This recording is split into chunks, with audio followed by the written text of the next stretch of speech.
This whole journey started when I went looking for a new project. I was looking for something I could really dig my teeth into, you know, push the boundaries, and then Victor called. He started throwing down some concepts, and I got a bunch of ideas. This could be the most ambitious project yet. It's true. Victor is always pushing the boundaries, so let the adventure begin. Here he is, Mr. Sports Car. Man, this thing drives so good. I mean, really good. I was impressed. Victor pulls in, and he's looking really comfortable behind the wheel of that new car. Now I get it. Enjoy it while it lasts, man. Now I'm like a little skeptic. I'm going, oh, shoot. Do I really want to tear apart this like awesome looking sports car that drives and handles convertible top? It's like, come on, Victor, what are you thinking about?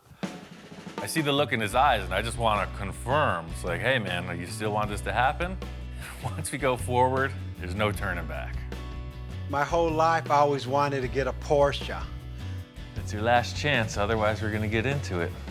I don't really want to cut this thing up, but hey, I got Ian in my corner, and he's always pulled off my crazy ideas. We got a good foundation, so let's move forward and do what we got to do. The Porsche and the donor car. The only thing I really want on this thing is this top. You know what, we may use some of the silhouette, but this top, the way it opens, gotta go on the Porsche. Because Victor's been so vague in his description, I'm just trying to figure out something to get Victor's idea in motion. He's got these two cars. He doesn't want either of them, so I'm assuming it leaves a lot open to my interpretation, so I'm gonna go forward in the best manner I see fit. I think the most straightforward thing to do is for me to just cut this thing into multiple pieces, get the chassis out of the way, and then tomorrow we'll tackle that one.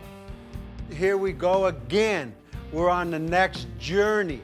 Where we're gonna end up, nobody knows. We don't even know. Ian looks at me thinking I know what the heck I'm doing, but in my mind, I don't know where in the heck I'm going. Victor's heading on out the door, and I tell him, enjoy that Porsche while it's still intact, because I got plans. That's my baby, right? You could cut the heck out of anything you want, just don't cut my top. Okay. Surgical precision. How do I look in this thing? You look good, man. All right, I'm out of Dodge. Have fun. I guess the first thing is to lift this roof up and get rid of it in one piece. One thing I can say is I'm a master of disassembly. We're gonna work right through this car, pretty simple. I said,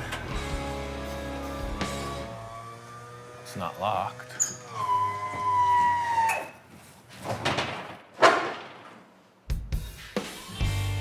The one thing that was the sure thing, you know, the main wish on the list, doesn't work. No good. Nothing. It's not even budging.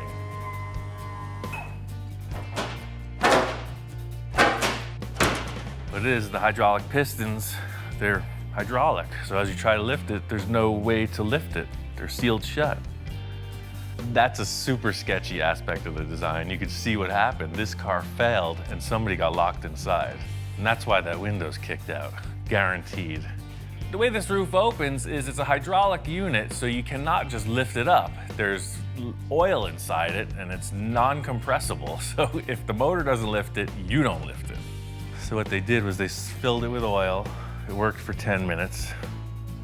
And they sold it to Victor. Perfect case scenario, you know, starting off on a fresh new foot here, and of course nothing works. Therein lies the design flaw in the Sterling kit car. We just figured it out.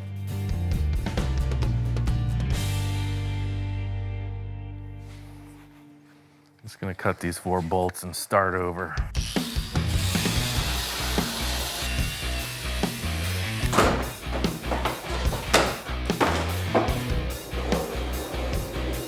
The thing I was hoping to do is just retain these hydraulic hinges. You can see all the fluid is just coming out of the top of the pistons. I'm just gonna cut it out. A sane, normal mechanic would probably take off the tire and look under the car, but I ain't got time for that. We're gonna cut our way through.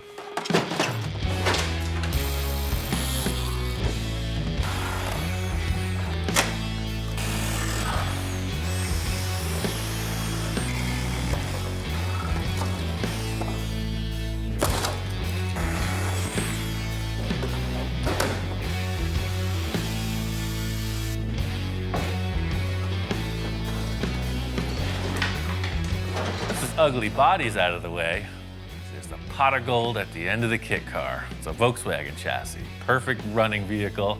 I'm taking it home. The funny thing about putting this on the floor is all of a sudden it's just a concept car. It looked kind of weird up in the air with the Volkswagen suspension under it, but it actually looks more like some kind of a race car once it's laid down on the ground. Kit car is gone. Victor's bringing that Porsche back. It's a whole different process.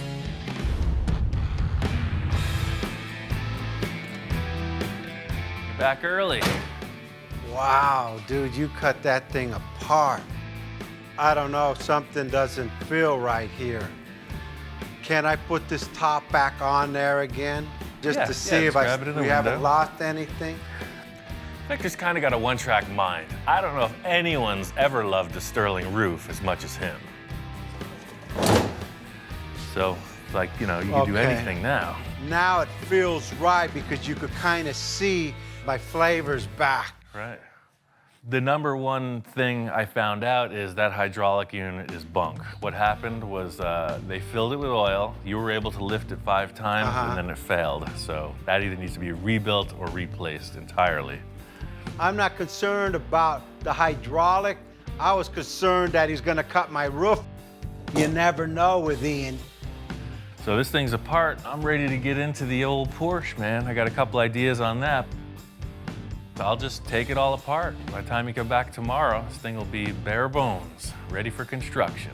But remember, one wrong cut of a wire, it won't turn on, it won't go. This thing has sensors everywhere. I know, that's what I was reading about online. I did my research. I know how to take it apart without messing up with the computer. I'm on board. Let's do what you gotta do. Might be a little painful to see it break apart. Like, really painful. You know how many people are gonna be pissed off at you, not me, people. He did it, I just watched. This is the part where some people flinch, but just like the surgeon in the operating room, you know, sometimes you just don't want to see it, but you want to get fixed. All right, man. I'll start taking it apart. Talk to you later. I'll just... Don't be nervous. I got this. You know, I have complete faith in Ian, I guess. Well, first things first is to disconnect the battery and unbolt everything I can. This is the white glove tech disassembly. What Victor doesn't know is this is a lot like a Volkswagen. It's just a little more high tech. The whole idea is to retain the complete drivetrain down to every last wire that the computer has a sensor for. All of this stuff is critical if this is going to pass emissions and if it's going to run properly. If you ever tried to take a door off, say, a 55 Oldsmobile, this is a totally different game. I'm not planning on using any of these body panels, but I'm also not going to beat them up. They're really nice. If we do have to retain something, we could just grab them and reuse it. Look how much stuff is hanging out beneath the fenders. Looks like a freaking Robotron or something. You can see how much room there is in the front of this car, which is perfect for the low nose profile we want to get in the end result. The OG is in the house. It's not my house, but we're still doing our same old thing. He's inspecting, he's checking stuff out, and I'm busy working as usual. What do you think? Like next level. I mean, we haven't done anything like this before. I don't think this dog is much into imports. You know, he likes the old school hot rods, customs. This is kind of a first. It's new territory. I'm guessing he's gonna warm up to it. I knew that everything from the doors forward was gonna unbolt. It came apart no problem. The back is a different story. I don't know what we're getting into. No turning back now. Waiting my whole life to do this.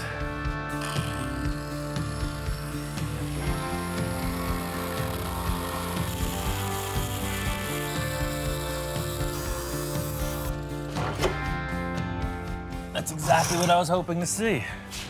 So now I can cut this bubble away and we got tons of room for a tire. He wants flavor, I got it right here. Tire's this big. After I cut the outer fender skin off, I saw the inner wheel tub and I realized we can cut a straight line front to back and it'll allow us much more clearance for a bigger rim and tire combo. There's nothing like the smell of freshly cut Porsche in the morning. Look at that. One last thing that's in the way, and I know we're not gonna need it, is the windshield. The thing about this Boxster is that the windshield frame is a roll bar, and it's got a bunch of electrical wiring going to the rearview mirror. Sometimes things don't come easy, you know? I started off with my surgical precision and got all caveman on it in the end.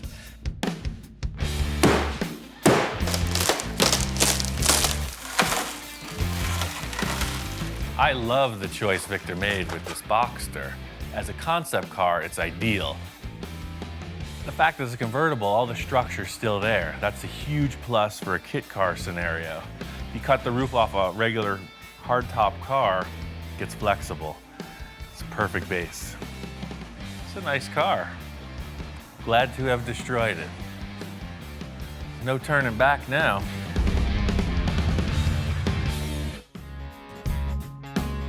This thing's looking like a blank slate. I'm really happy with the way it broke down. What the heck did you do to my Porsche?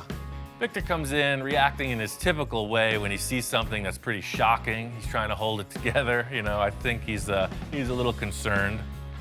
I came in and man, it's like worser looking than I thought it would be. I mean, in taking this thing apart, it's really showed me how much room we have to be creative. There's no mechanical stuff ahead of the axle in the front or behind the axle in the rear.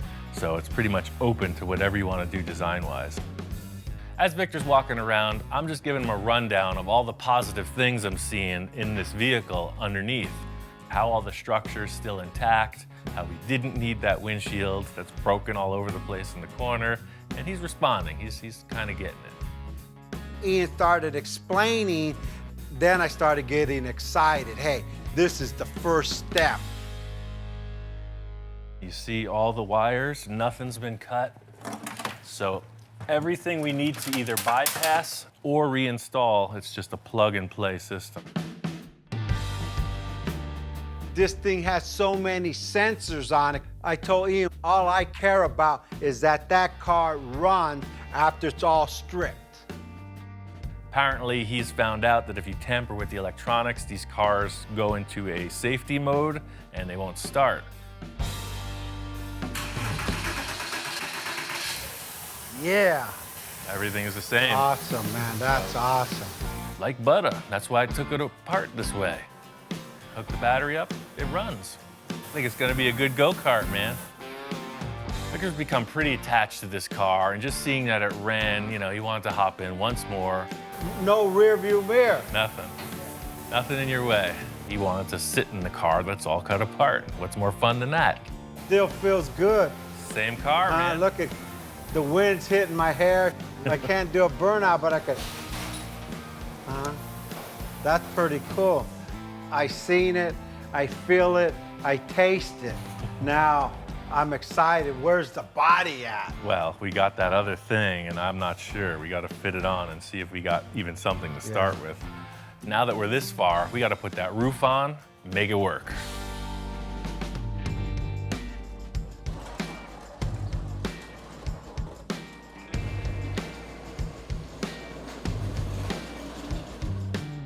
I mean, just to realize some form of an idea to hack two cars apart is a pretty big investment on your part. I hope something here is gonna work. I gotta cross my fingers. 1, 2, I need more luck. 3, 4, 5, 6. Okay, let's go for it, man. The thing that I was mainly concerned with from the start is how wide that dashboard is. That actually fits. Wow. What the heck? It is literally the exact same width, pillar to pillar. The dashboard totally fits in there. That's ridiculous. That's my roof. My cockamamie idea literally worked. I'm that guy that just thinks these crazy things up and hope they work. I mean, I'm even crossing my fingers now, and that thing worked. I think you rolled the dice and came up pretty good. Just seeing that this roof fits, I mean, that kind of makes me fearless at this point. I was very apprehensive, but I could see how your brain's working, you know? We could do anything. I mean, hey, now it's simple. We just got to design the whole car. The crazy thing is a lot of people might wonder what the heck we're so excited about, but you know, for me, it's the initial 2 days of mock-up, and that's what this proved, is that the concept is solid. You know, the whole car did have to get taken apart just so we could see this. When my children are born, it's like they're the most beautiful baby there is, and you're like, oh, and everyone's looking at it like, whoa, what's that guy looking at? The car only a mother could love. We got a little of that, a little of this, and a lot more of nothing. All we gotta do is build a car now.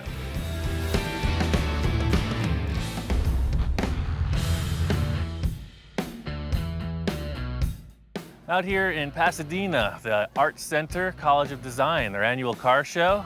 This year's theme is called Hand Built, so it's featuring a lot of hand-built one-off and prototype cars. My homework assignment from Victor was try to find some flavor. You know, he's using that term constantly, so I'm not looking for any specifics here.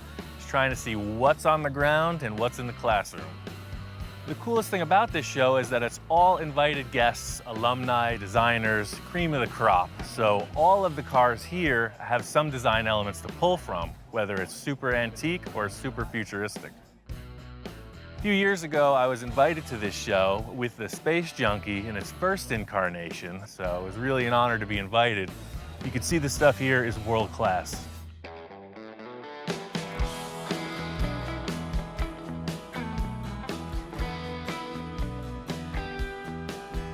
They got a lot of really expensive exotic cars here. I was looking at this McLaren mostly because it has a side vent profile that mimics what Victor and I were discussing. There's also a lot of stuff that I can't even pronounce.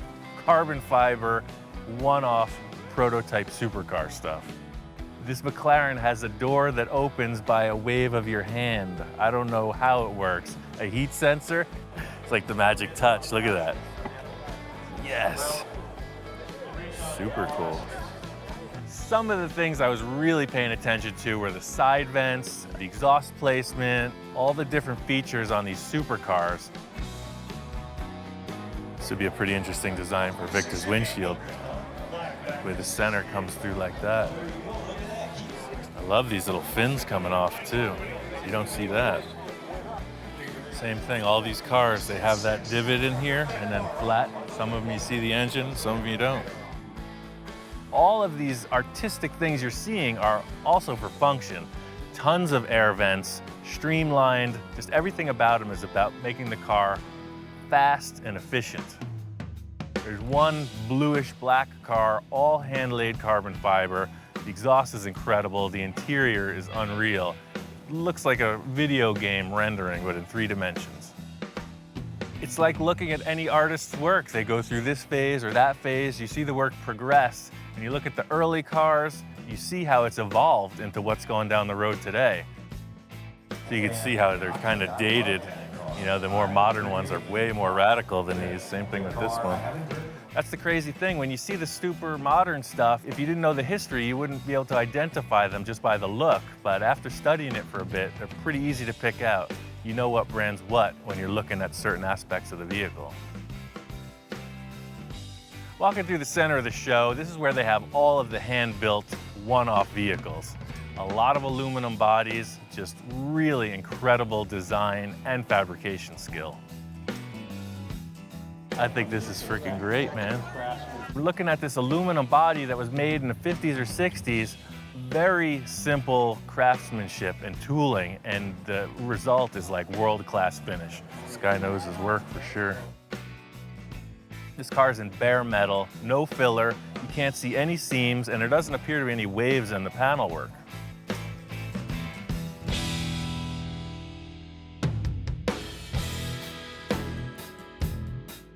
It's really about trying to find something unique. I'm looking for the oddball. There's this 1936 Scarab. It's like a minivan from the past. Incredible.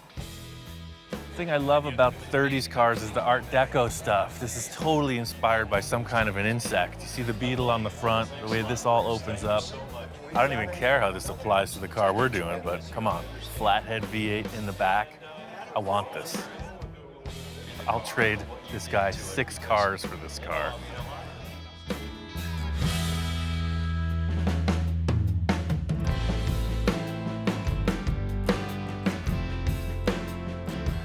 Walking through the classrooms here, you can see they are heavy on theory.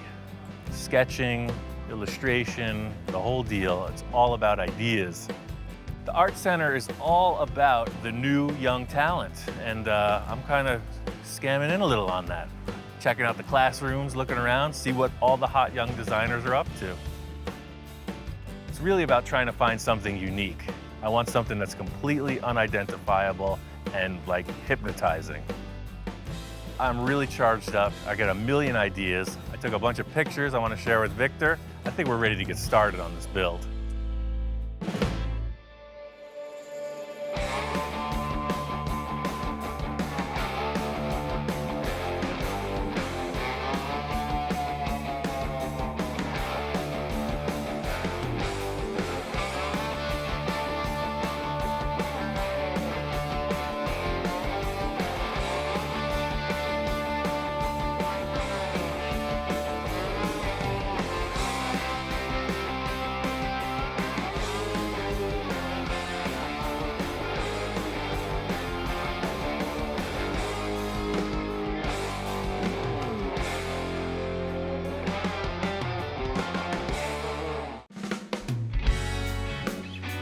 This project is moving forward. From the start, our plan was to make a custom car model that we could make a mold of. Once we finalized the design, we put the mold on, and that's when the trouble started. The mold became attached to the car body, and we had to take drastic measures. Now, I'm not taking any chances.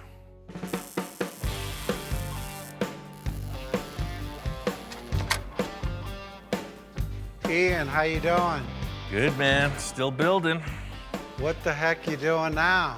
I walk in today and Ian's got a structure on the structure. This is like earthquake proof now. Well, I just didn't want it to flex, man. I put the mold back on and then build a structure on top of it to support and keep it in shape. I mean, this thing I could drive a truck over it, I bet. I said, Ian, dude, are we in the tank building business? Come on, man, just a structure, not a tank. We're not going through walls with a mold. So does this thing come off or what? Well, you saw how easy the front came off. We can just hope for the best. I made all my best efforts. Just in case it doesn't crack right off. I got a couple things to work with. It's time to pull this mold off the car. Got a bunch of fastening screws in place.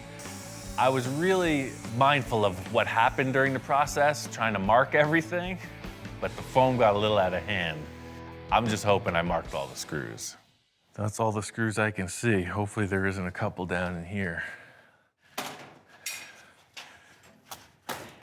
There it is. That was the sound of success. Let's see what it does. Hold it.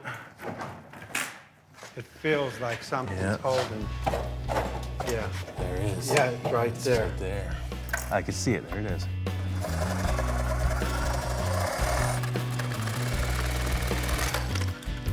See if I can scoot under there and take a look from there. I'll see the screw coming through. I'm worried about, is this thing gonna separate from the car without like tearing the car off? It's built that strong. Look, there's a screw. right where I left it. Right where you put it. So this should just pop off now. Got it? See? Man, it's Yeah. sturdy. Yeah. Look at that. This is what the whole thing's been leading to. You know, we remove the mold, we lay it on the ground, and this is what I was hoping to show to Victor. As crazy as this whole contraption looks, I've got two things. Not only am I making it rigid, but I'm creating a framework so that it's self-supporting and it lays flat on the ground so I can lay the fiberglass in really efficiently. Now I'm glad you did the overkill with all of the steel bracing, because now look, it's easy to move around. Yeah, the whole thing here is that is the mold. That's finished. We'll do a little cleanup on the stuff that's stuck to it, but there you go. That's ready to rock. The good news is this was the hard one to take off, I think. The other half was all built without ever being removed from the car, so hopefully that one pops off. There's no screws. There's 2 screws in that one, so that's the easy thing. You said that before. Here it went. Then we take off the other side and it comes off easier. Check that out, huh? And this has been a lot of work on Ian, man. This guy's like, I don't know how he does it.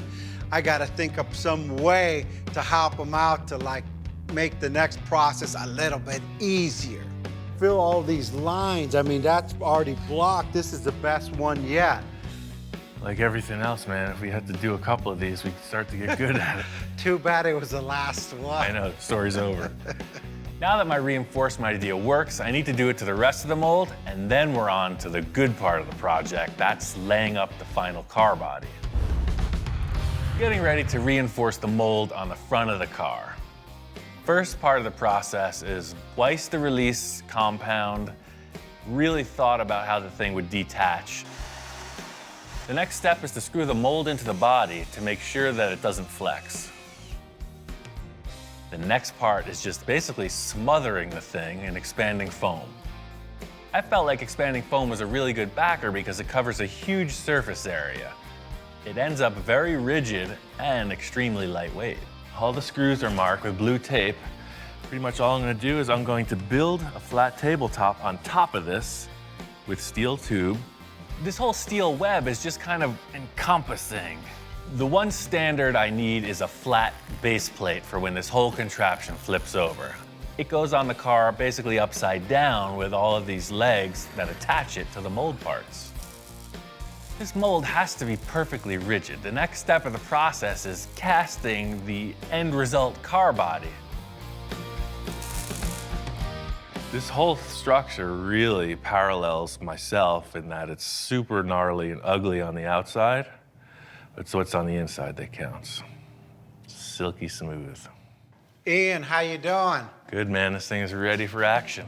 Man, this is like artwork, like Warhol stuff. Look at all the lines and stuff. Yeah. It's contrasted to the different elevations. Yeah, Shoot, you're getting pretty good at that. Purely emotional. It's got a lot of feeling. All right, let's see how good you did this. Yeah, see, exactly. What a difference. Yeah, and then You it'll have flip over. structure. Getting these molds off the car, laying them on the ground, you can see the structure's doing exactly what I had hoped. I'm sure with a minor cleanup, these things are gonna be ready for the next step. I can't believe the effort that went into this. Way more time than I expected, man. Yeah, I know you're working really hard on this, and I got a surprise for you.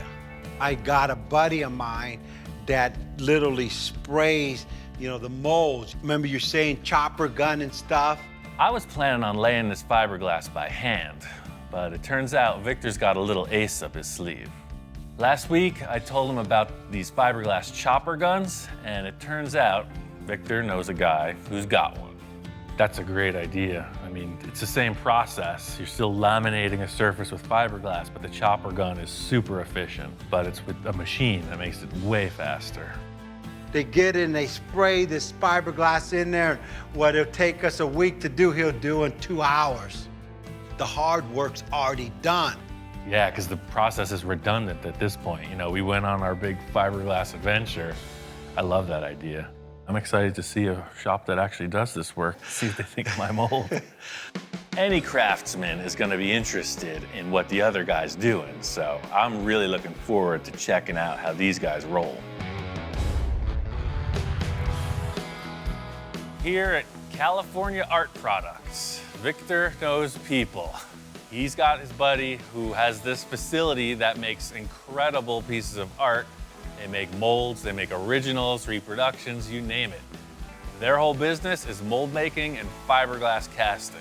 So we set them on the trailer and brought them in to have Andre take a look. Victor and I go back quite a few years, and Victor gave me a call one day and said he had this great car mold he wanted to bring over and have us mold it. I guess in some of the landscaping things Victor had worked on, they wanted some kind of cool sculptural element. Apparently they needed some fiberglass horses, and that's how this all came to be. You know, ultimately, Victor and I became pretty good friends. It only makes it more fun if you're working with a friend. This is a complete departure from a professional mold, I'm sure. So I hope that these guys can get funky and hang with what's going on here. Hi, Ian. I just wanted to show you around a little bit. Right off the bat, I could tell Andre's a car guy. He's telling me stories, and he shows me this little, what looks to be like a go-kart body. Normally with these car molds, they are made in pieces. Right. They're bolted together with flanges like this, bolts through them. This way it's really, really strong, and we make it out of fire retardant resin. Cool. So in the end, the body of the car will be about this thick too, huh? Yes, So it's super lightweight, super strong. very strong. That's cool. Originally, Victor told me that they had hand laid up the mold, and I thought to myself, wow, you know, a car mold hand laid up, that's difficult. Yeah, I worked at an art foundry. We did bronze casting, so I was familiar with the process, but I basically looked on YouTube, saw videos of guys in their garages making molds, literally with a paintbrush and a bunch of fabric, and that was the way I did the whole thing. I was expecting more of like a, not as sophisticated as a design. I'll tell you, for a first attempt, you get an A. It's a beautiful job. It's gonna turn out a nice part. Cool. Really.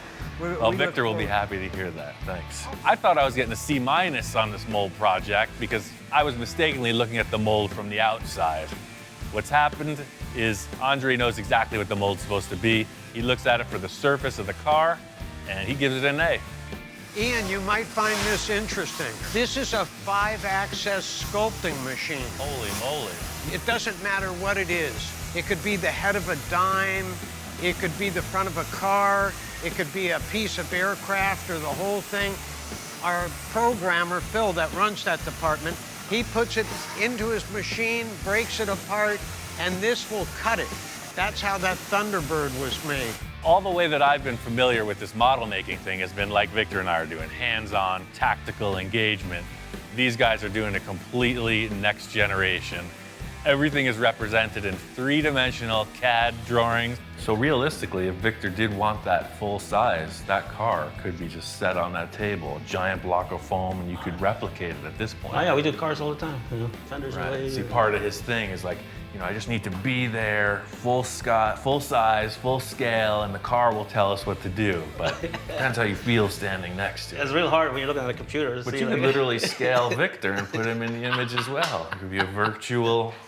There we just go. do cartoons, man. Victor, get in there. Yeah. This 5-axis machine seems like a perfect way to work, except when you change your mind, you know? You cannot debate with a machine like that. Ian, you might want to look at this. Wait, there's more. Well, this will give you an idea of how delicate this thing will cut. See how thin those wings are? Wild. You better hold it for a second. That's freaking crazy. Big benefit of using the process that Andre and his team do is the results are like world class. He's showing me this fighter jet model, super thin. Everything's been machined by these CNC mills. Yeah, it looks like you could literally take it and freaking fly it, man. We do it with a lot of emotion and passion. We don't just take a job and throw it through a line. It's cared for from beginning to end. We like that because we want our customers to come back and we want them to see exactly how their product's being made. Oh, look at this thing, man. I'm gonna show this thing to Victor. He's just been one-upped. That is freaking cool. All mold making aside, the reason we came in the door was to get the use of their chopper gun. Thing is, I can't wait to see this come out of the mold. For them, it's a couple-hour process. They're gonna get to it and then reveal the finished product. This is developing. Victor's initial idea was that we were gonna drop off this mold, they were gonna spray the parts in, and we were gonna get out of here. Andre's asked me to bring the car here, we're gonna index the mold on it, and go to the next level. All right, so what's going on here? Well, things have developed, let's put it that way. Victor kind of shows up and he's concerned. He thought we'd be picking up today.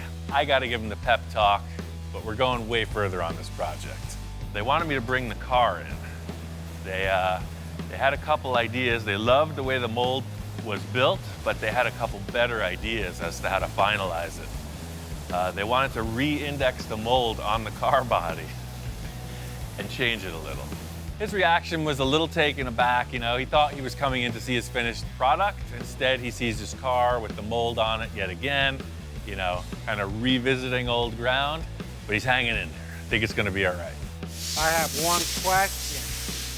What happened to all the structure? What happened to that? What's going on there? Well, they decided they want to cast the entire body in one piece. You know, I had it set up to be in 5 pieces. Yes.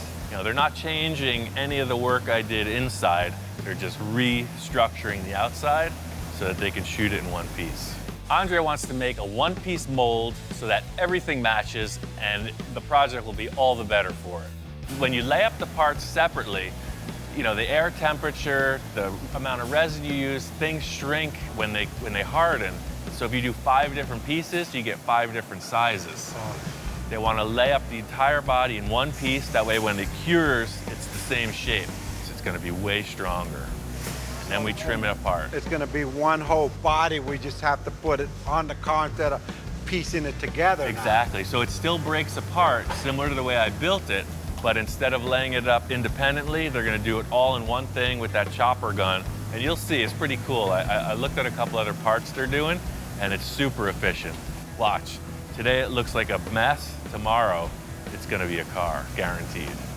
Talking about anticipation, I'm like freaking out. All the effort, time, and a little bit of cash flow that went into this thing could all be over. Thing about Victor, I said it before, he's a passionate man. When he wants something, he gets it. So here we are. Plans are changing slightly. I know he's all on board, and we're just going to get it done.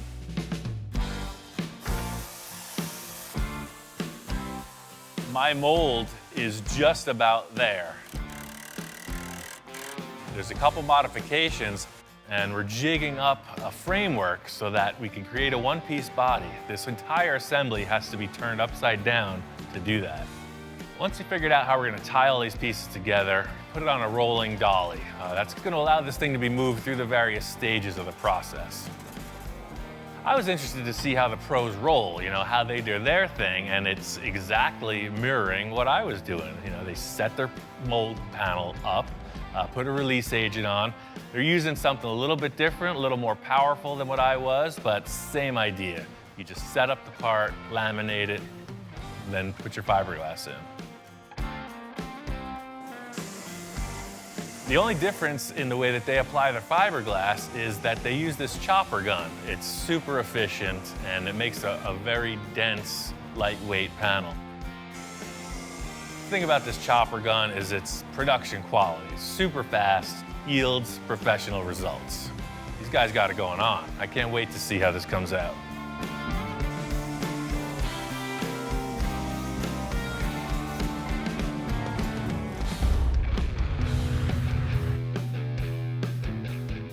Today's the day. We're gonna find out if that mold adventure pays off. Done everything I could preparatory-wise, and nothing to it but to try it out. It's the moment of truth. Walking in on this thing, I see this giant contraption.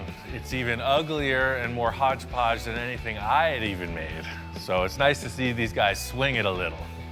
They're totally out of their element, and they're just rolling with it. So this was my best guess, man. All we have to do is see if this car is gonna come out of the mold. Don't even tell me all this effort.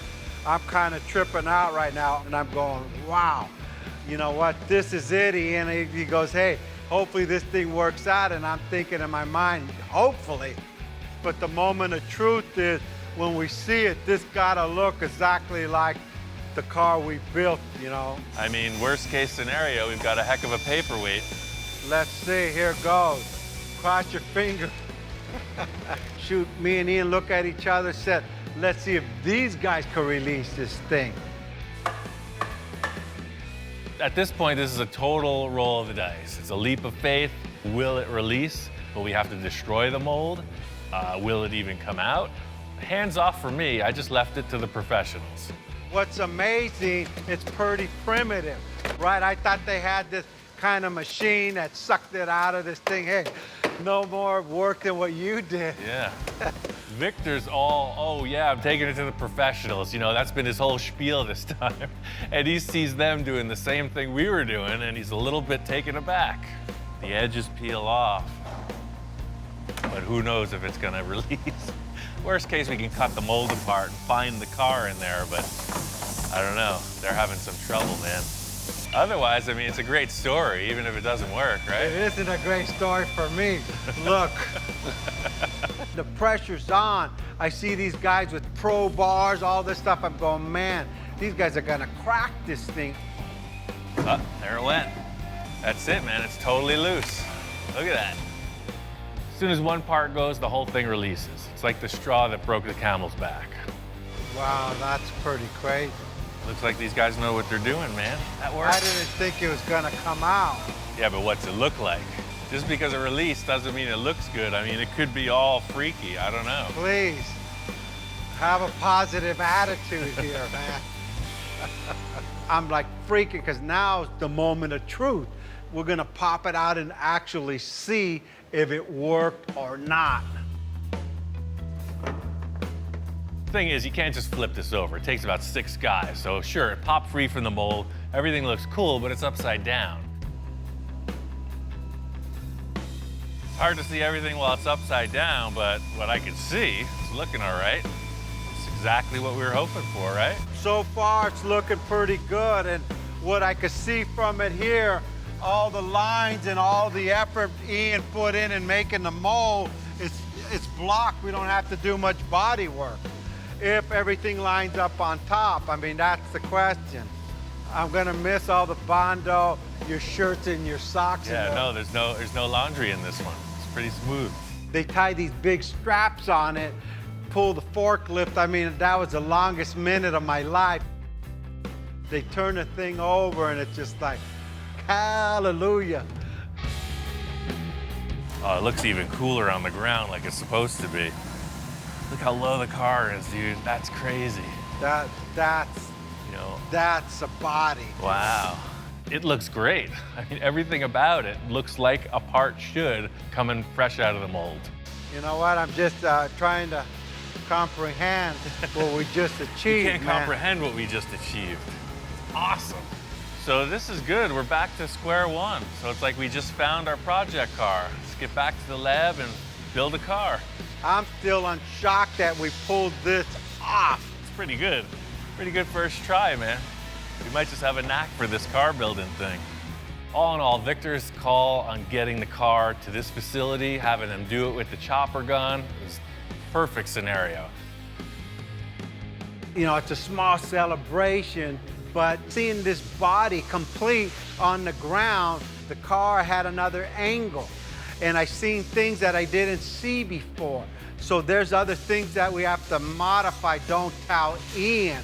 I'll freak the guy out. I'll wait about a week. I don't want to lose him while we're ahead.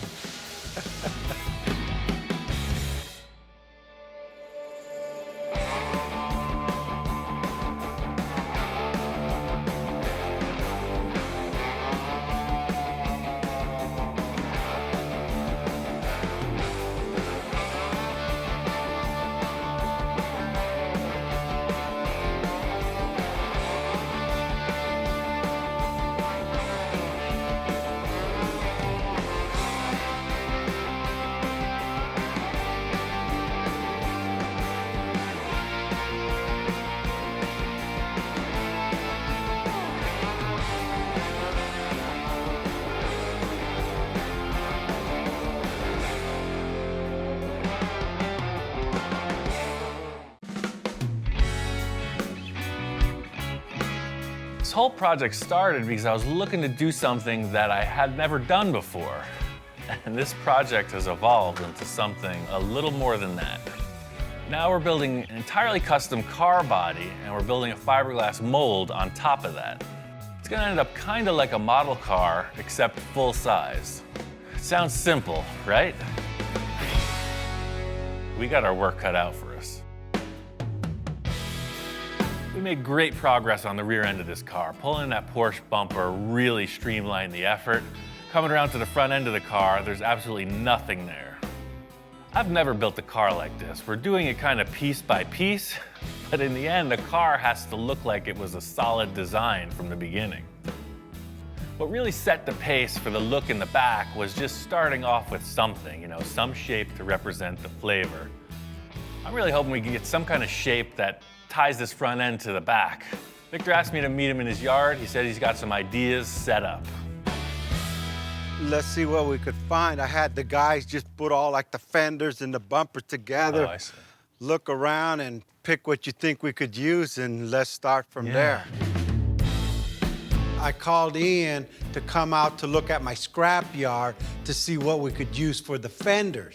Before I go out buying something, I figured, hey, I know I got something laying around.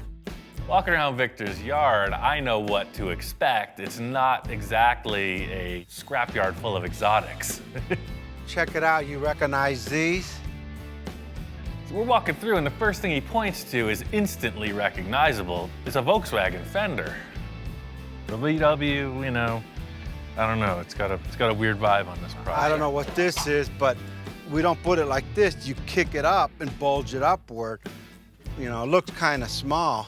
Yeah, and all these freaking 40s fenders. They're Zephyrs. They got the shape, but they're just way too big. A modern thing like this would definitely work better. I told Victor we could use any body panels we want, but they actually have to be the right contour, the right panels, so we can achieve the design we're looking for. I got some other stuff in the corner there. Let's see what we got there. I've acquired 25 years worth of stuff. My wife calls it junk. I call it treasures. Oh yeah, I recognize the remnants of this car, but see, this is kind of the thing I was thinking. See, this is a way more modern looking fender lip opening. But that's too square. I'm just looking for that round fender point. I just need the point. This could be closer to it, but even this doesn't have enough roundness to it. You know, I know these parts are pretty rough. I mean, like really rough. But hey, with Ian, you never know what he comes up with. Yeah, check these ones out. This, I think, would be more like it. I don't know what this is from. It's probably a newer, I don't know what these are It off. looks like they got caught on fire. Yeah. What the heck, both of them? Yeah, I got a little fried there. It's got these two burned up fenders. Even though they're not really pretty, they do have a more modern look. The Zephyr and the VW were very exaggerated, and these are a little more streamlined. It wouldn't sit like this. There again, we kick it up. You know, you open this up so it goes around the tire, and we got this little arch here so we could go down with the hood.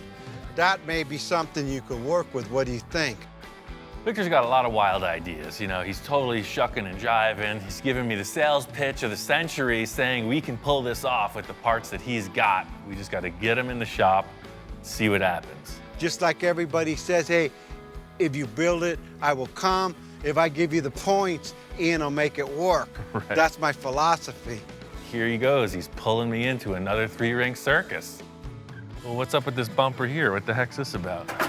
Building projects like this behind my back? It's something I picked up at Pomona. I mean, the price was right, I didn't need it, and I bought it. Looking at this bumper Victor has, it's definitely from a tuner car. It's not really the flavor we're going for, but it just might be a starting point. I don't know if this will just fit right on the car, but it's like the rear bumper. It's a perfect starting point. You know, we'll change the styling somehow, but it's already a fiberglass bumper. All right, let's try that out. I'll grab Yeah, the you got two two fenders. fenders in this. I mean, see what it does. Pretty loose looking pile of parts we got here. There is some potential, we just gotta get it in the shop and see.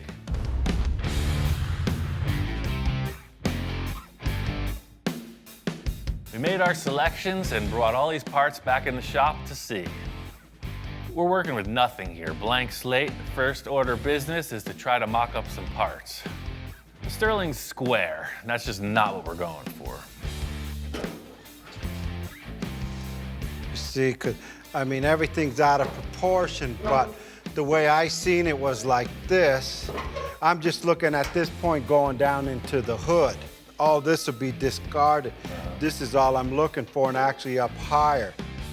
The whole style of the front end we're trying to create here is sort of like raised fenders, super low hood height. Put these burned up fenders on the car, and it's sort of the direction we're looking to go. These are already way better than the Sterling because they're so much rounder. You know, we're getting away from this flat, faceted shape, and you got an arch, man. It's working. It kind of fits. This is how Henry Ford did it. I'm sure. The only thing he didn't have was cordless tools, man. The concept we're creating here is nothing different than any customizer's ever done since all this started. You know, you have some handmade stuff, but you're using production pieces and you're warping them into your own new flavor. I mean, looking at the rear fender, you know, again, you're gonna enhance it a bit, but it's a way better starting point than that flat Sterling thing. And still, I know you're gonna want it way more up in the center, but see how we can just do the same thing as the rear, just pie cut it, segment it, pull it down, and we'll just have to add some kind of curvature to the top. I can see these fenders getting us to where we need to go, but I really want to put on the nose piece too. You know, it's all got to work together. It's pretty loose, man. It's the face only a mother could love. Yeah, to be frank, it's terrible. I think the clinical term would be butt ugly. This front bumper isn't really what we can use. I mean, in the end, it's kind of less than spectacular. It's, for now, I'm gonna call it a placeholder. It's out of proportion. The fender, something doesn't feel right. They did look curved out in that lot, but once they're here on the car, they appear pretty flat. These burned up fenders kind of have the look, but they're not really offering us that arched fender that comes down into this valley area in the hood that we're looking for. I'm gonna lay a sheet of aluminum in there, just try to visualize what these contours can offer potentially, and just see if it's gonna work. I get what you want to modify here, but there's still something about this transition that's bugging me. Putting these parts together, you know, it's a base, it's a starting point. I'm just kind of not feeling it. I'm just wondering if there's other options. You know, all this is really good developmentally, but we're using kind of passenger car parts. We're looking for the exotic stuff, you know, maybe the Porsche thing isn't that bad of an option. It worked, The original ones, right? It worked great in the back. You know, it's just a way more bulgy shape. It, you know, might just add to this. The whole thing with a solid mock-up is the light bulb goes off, right? Ideas start flowing, and it's just not happening. What we need is something that gives us the green light. I mean, this is a way more sporty shape than the stuff we're working with. Look, the light almost wants to be there. And we don't want to give a Porsche look away, but. I like the position, the way you positioned it. It just, the lights are bothering me. It's not what I'm envisioning. Yeah, I agree. They're a dead giveaway. You don't want it to look like a Porsche, so I'm trying to figure out how to cheat it a little, you know? Car's definitely wider than it was, so kind of change the angle a bit, you know, exaggerate the proportions, and it might work. This is way more representative of that transition to the valley you're talking about. I mean, maybe a Porsche fender is kind of the best option. Yeah, and then once the light comes off and then all this metal comes all the way Right. down and meets the bumper, then whatever light we decide to put in here, and there's my valley, right? Sure. There's my valley. Yeah, maybe just tape over them, primer them like we did the back, just gray it out. These fenders seem like a good choice. I'm gonna mock them up, rough out some tape lines, just kind of see what it's gonna have to offer three-dimensionally. Victor's big concern is that he doesn't want this to look like a modified Porsche. You know, we're using these parts, but in the end, I'm sure it's gonna look like one of a kind. I could see that working, man. It's nothing that I would take home to my wife at this point. You know, one step at a time, man. Nobody said it was gonna be easy. I know Victor's pretty nervous about this mock-up. It's totally loose. I got a couple ideas. I think we could pull this off. I just gotta pull another rabbit out of the hat. Got a general idea of how this thing's gonna look. First thing I need to do is trim off a bunch of the material from the front of the roof. This is just like the trimming back of a freaking shrubbery. You get rid of the stuff you don't want. This whole roof shape is gonna change. But again, the parts that are critical that Victor wanted are still intact. Victor's always about the inspiration, so he's brought in a number of inspirational reference points. I got a couple of other ideas for him. Shop inspector's never seen anything like this. You know, we go for rides in cars all the time, and now he's like a giant monster looking at this vehicle. If there's one thing I know, this dog loves treats.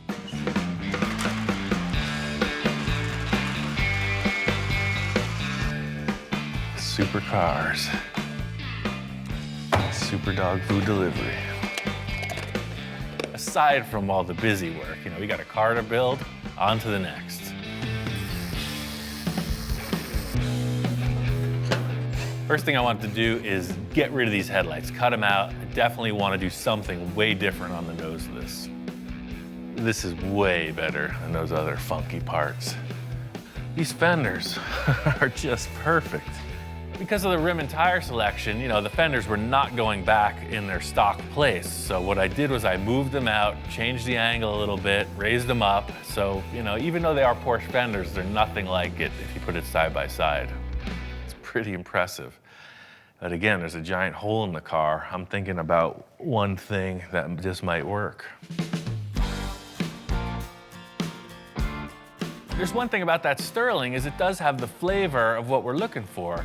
Just like with everything else, I'm gonna use the portions of it I think will work and cut out the rest. Love this surface. You can see we're right on this area Victor said he was committing to. This height flows perfectly up into here. Right here it starts to rise up, and that's the area that is a foul. Like with all the other components on this car, you know, we're trying to make it our own. The Sterling hood's getting trimmed way back. I'm just using the portion of it that represents the profile I'm looking to achieve. Perfect. It's very curved, even though it made it look flat to the eye.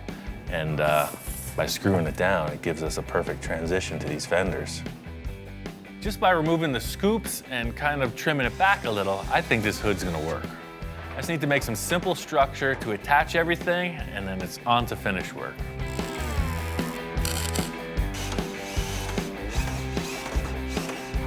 Use these aluminum sheets, it's the same process as in the rear, just trying to create a contour, something to build off, and the look that I want. Being that this car is gonna have a mold on it, in the end, the construction here, anything goes. It's purely a mock-up. Now we're getting somewhere. This is all about the concept. I'm gonna tape some of it up, spray paint it, sit back, check it out.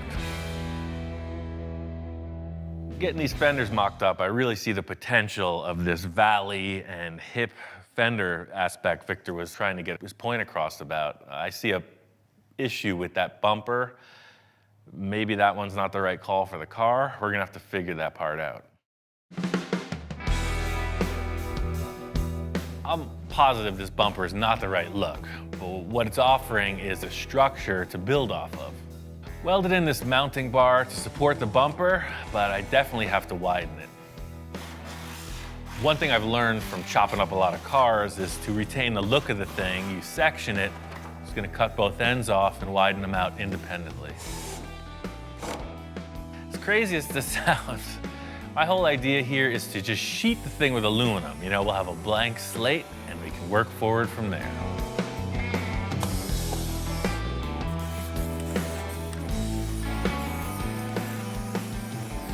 If you hold your hands just right and squint hard enough, it's really starting to look like something. And that looks pretty cool. I like the way this is shaping up. We're gonna match the other side and we're gonna get a lot closer. This car is definitely looking a lot different than the last time Victor saw it, and I am curious of what his thoughts are. Before Victor gets in, I really wanted to nail this concept, so I went ahead and did some finish work. I laminated the aluminum and the fenders with fiberglass and then went over that with body filler and, starting to present a finished surface. I took a bit of a leap of faith on all the work on the hood. I hope Victor likes it. Ian, what's going on? Hey man, just fleshing this thing out. Wow, what a difference. Last time I seen the car, I was having nightmares because the car wasn't quite coming out the way I see it. I love the lines, and there we go again. We got the fenders going down, I got my valley, then it looks like it ties in with what's going on in the back. Yeah, you know, that skirt was just a generic layup for me to get some symmetry in the thing. That other tuner car bumper is a little strange, so whatever you want to do, man, it's ready. Victor loves the idea of the blank slate. You know, setting it up like this just gives you every opportunity to discuss more design. I was so tripped out last night when I woke up, man. This morning I got out of bed and I've been shopping. I mean, I need to get a front end on this thing, and I looked at 20 different styles and I think I found the right one. Victor says he's got something else to add to the car. You know, I never know what to expect. All right, I'm gonna go grab it out of my truck. At this point, I'm thinking, hey, it could be anything. You know, hopefully it's not a new rear bumper. Ian, check this out. You won't believe where I found this. What the heck is that off of? It's a Lamborghini front end. Wow. Found a Lamborghini junkyard. A Don't ask Lamborghini me what junkyard. year. This is not what I was expecting at all. You see, I'm going about it with a bunch of aluminum foil and body filler, and he pulls out the supercar card. That's good stuff. It's not what I was expecting. Expensive. My back pocket's hurting. There's nothing here. Look. Wow. Does that look familiar? Wow. You're going for That's it, man. it. That's the right call. That's all I got left. You know, the other thing looked kind of like a Honda tuner car. This thing is nasty. I love the way that those two things come together. You don't get that when it's separate.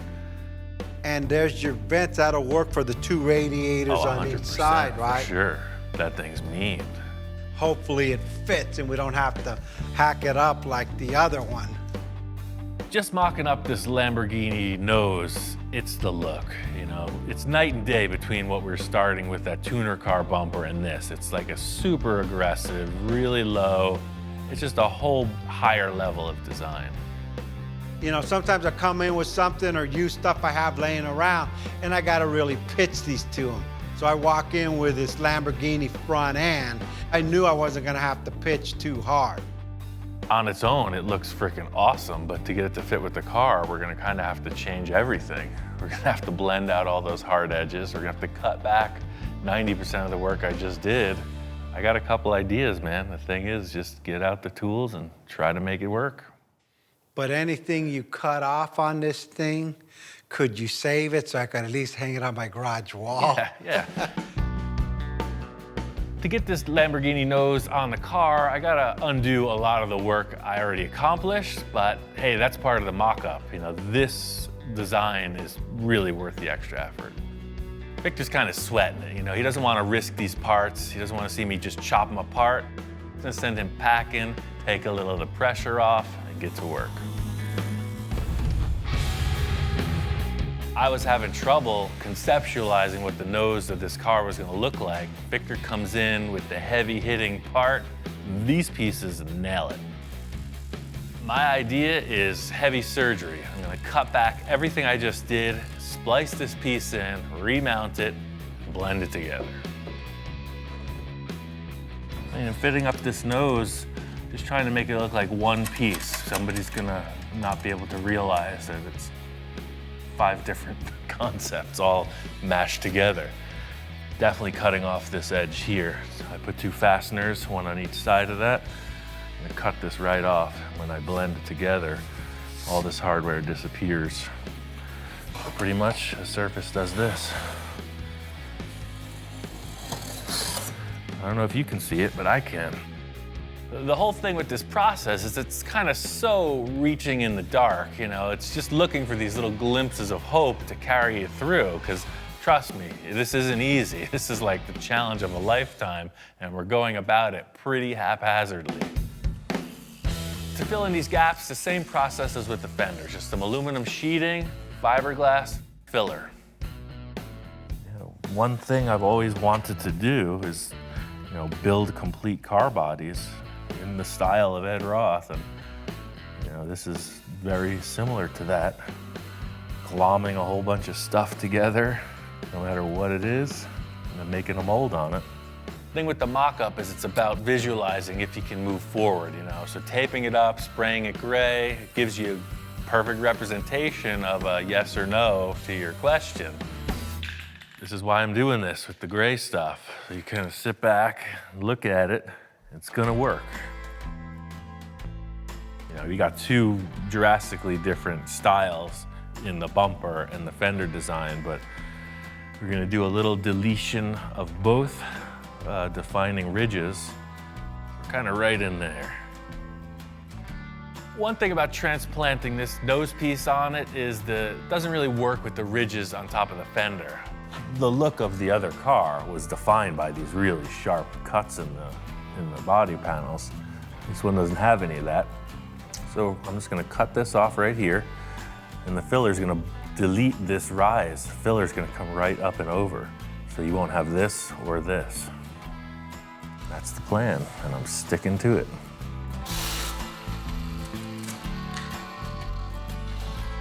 Victor gives me all these exotic car parts, and I get to destroy them. It's the best job I ever had. In trying to make this thing look a little less identifiable, on the side vents, you know, we softened the edges on that, trying to get away from that, round it off a little bit, and make it our own. I'm really happy with the progress we made on the front of the car. The nose looks awesome. It's really gonna define the styling for the rest of the car. The roof needs a ton of work, and there's no sides on the car. We got a huge challenge ahead.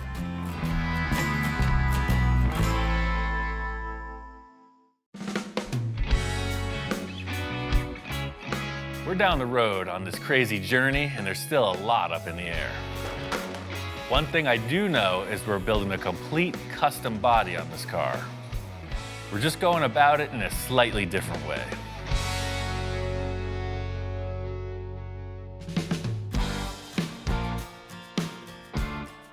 Moved into a new lab, got a new workshop.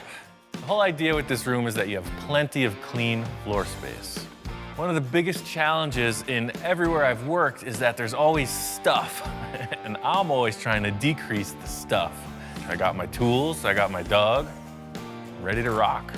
The whole idea with getting this in the room is now we are in the artist studio. I got the car up on these little roller dollies. We can spin it around, get up high, down low, nothing in the way. Because really, that's it. You gotta have that line, you know? It's gotta look good. Victor and I were up at Gene Winfield's. He had a whole bunch of fiberglass bodies, and I knew we had to go in that direction with this car. But Gene was molding cars that already exist, like a 51 Merc or a Ferrari F40, but we don't have that option. We have to create the car first. It's just like this car model. You know, imagine we had a full-size 57 Chevy and we made a mold on it. We would end up with a car body just like this. We have to create our car body first. The cool thing is we can use any car part we want. We can customize it, hand shape it, whatever. It just has to be strong enough to build a mold on. We can move fast. We can make changes on the fly. We've never done anything like this before. I'm super excited. It's just gonna be a ton of work. The whole idea with setting up the car in the shop like this is it's gonna be a big debate between Victor and I as to how it turns out in the end. Set up these fenders just as a representation of something over the rear wheels. I know Victor loves the idea of this really low trough. You'll see the engine and the other components in here. This is directly in the way. First things first, I want to get into the rear portion of this design. Because it's a mid-engine, we both want to show that engine off, and there's a bunch of stock sheet metal I want to get out of the way, come up with some concepts for the back end. So this is an element of structure. I'm just going to make it look way cooler.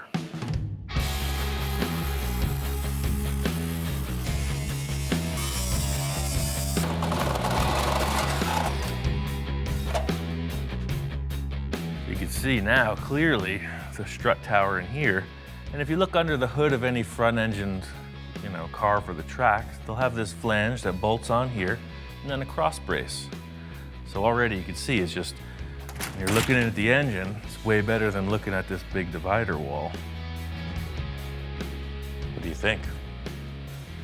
Dude's always on board, he's 3 years old, he's getting himself into trouble, banging his head into stuff. He's always putting his nose in my business, and I'm sure he's totally liking the smell of the fine German machinery. We don't get a lot of that, and I think he's just taking it all in.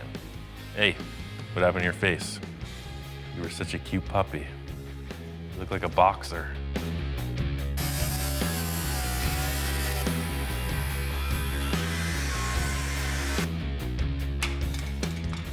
Getting all this metal cut out of the way, it's exactly what I was looking for.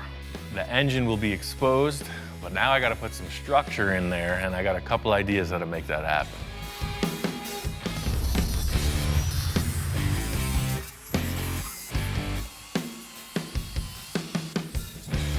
I know what Victor and I are going for in this portion of the car, and that is looking down into this and seeing a lot of cool stuff. Just like with all the supercars, whether we have glass or it's just open, it's gotta look cool. Right now it looks like a bunch of sheet metal that we cut out. Try to snazzy it up a little. Now that I got all this metal cut out, my idea is to put in like an upper strut support. It'd be easy just to throw a piece of tube in there, but I want it to look cool. Race cars, they try to lighten everything up. I'm gonna do the same here. So that's the thing, I got the center marked here, and I'm just gonna go every 2.5 inches and scribe across, so 6.5 to 9. I'll just center punch, drill all these with a hole saw, and it'll just look like a nice lightened race car style bracket. I'm just gonna pre-drill these with a 1/4 inch hole and then hole saw it up to, I think, about 1 inch, whatever looks appropriate. There you go. Now you got a bunch of small holes. Now I'm gonna make a bunch of big holes. The hole saw leaves a bunch of kind of scratch marks and loose pieces of metal hanging off, so the die grinder cleans all that up. Use a few different fittings on that tool. It goes from coarse to fine. In the end, you end up with something that looks like a piece of jewelry. It just looks kind of like a, If this thing's sitting on a table, you don't know what the heck it is. Is it a musical instrument? Is it a weapon? Is it an upper strut support bar? Who knows? So the last thing I want to do is put a finish on it. Eastwood's got this cool surface finishing tool. It provides like a brushed finish. You hear like brushed aluminum, brushed stainless. You see it on your refrigerator or something like that. And I'm gonna use that on this piece of tubing. That is pretty cool. Now I'm just gonna weld it into the car, figure out how that floor area is gonna be raised up. This piece needs to be super strong, so I made these gussets so I could weld them in on each side of the shock towers. The next step is twofold. I need to create somewhere to mount all of this rat's nest wire harness stuff and create something that looks cool that follows the design Victor and I are looking for. Paper templates are the time-tested thing for sheet metal fabrication, so that's exactly what's happening here. It's always easier to cut some cardboard than to waste metal. You got a little something hanging off your chin there. I love the idea of what we're doing here. It's because my thing with any hot rod is you got this big giant engine, you're seeing mechanical stuff, and that's what we're doing. We're chopping the car down so that the engine components can transfer to the outside of the vehicle, and that's cool. Just laying this cardboard in totally cleans up the rear view of the car. I'm pretty sure this floor shape's a keeper, but I need to come up with some kind of representation of how the walls are gonna turn down from the fenders. Within my 3,000-pound paper folding machine, it's always easy to pick out what looks terrible. You just gotta figure out how to sweeten it up, and that's exactly what this envisioning tool is going to provide. Ready to show this to Victor. We got a lot to discuss about the designs in this rear end. Ian. Hey, man. You found the place. Yeah, I found it, man. What's going on? Wow, place looks good. Oh, yeah. That's the thing I was saying, you know, new building, new project. You know, I walk into the new shop, man. Ian's like all peppy, ready to go, just like he's inspired again. And now I'm starting to get inspired, going, hey, move over. I'm coming in. That looks good. The lines are lining up. Yeah, it's all just kind of concept, you know, something to discuss. Aside from it looking so cool with structure, you know, these are springs under here. They're gonna wanna fold in.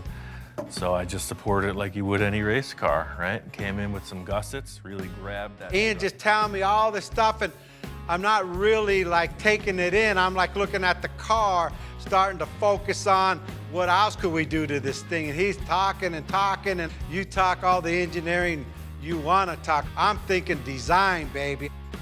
I love that you got it down low. This boxer was round. Exactly. Now we could achieve, whatever advance or take the points down. All this aside, all we have is some structure back here and this surface height. We need to figure out what the look of the back of the car is. You're describing some kind of sculpted thing. All I've established is measuring points. I can't do anything more until we figure out what the look is. What the heck is he bringing for this part? The mistake Ian made was he said, hey, you could bring anything you want. So, you can't tell me that. It's another piece to this puzzle. 911 Oh. Carrera bumper. Okay, I thought it was something you picked up off the street. Oh, I see, yeah. Porsche 911. It's a little concerned because he brings in a Porsche bumper. We're working with a Porsche. We're trying to make something that doesn't look like anything out there. So, I don't know. I'm a little skeptical. I think it's gonna be too wide, but hey, you know what? What else is new, right? Well, it's exactly what I'm doing here. You're just stacking stuff and seeing what works. And Wow, that's freaking wide enough, man. Look at that. You know what? That thing ties right into the depth of the tires and everything. Completely. It's one thing to just say, oh yeah, it's a Porsche, it'll fit, but you got these massive tires and it actually works. Once we put this thing up, it was like a revelation. It fit. To just put a replacement Porsche part on it seems like not accomplishing anything, but this is completely different than any Porsche that I've seen.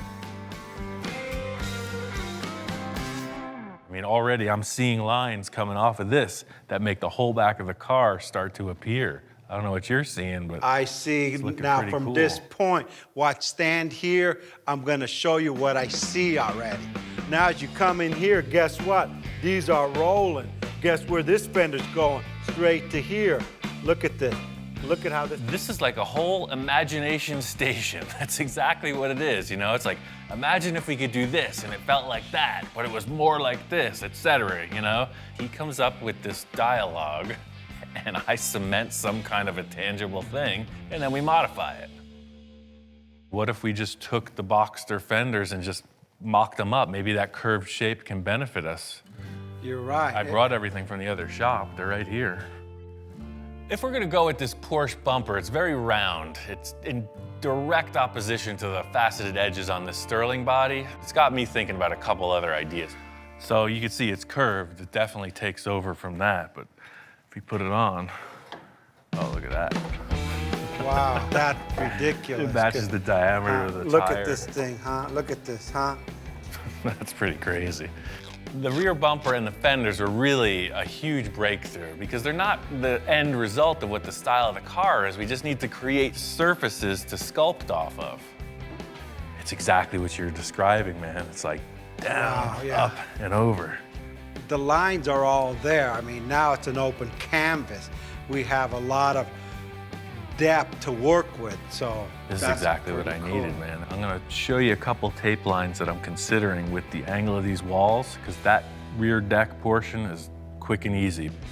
The main thing I want to figure out is when you're looking at the car, what are the proportions? How does this engine bay get closed in? How does it flow into the rear quarter panels? Because that's a huge element of how the rest of the car is going to be styled. So this is the angle both sides will be at. This will just get moved over, trimmed out.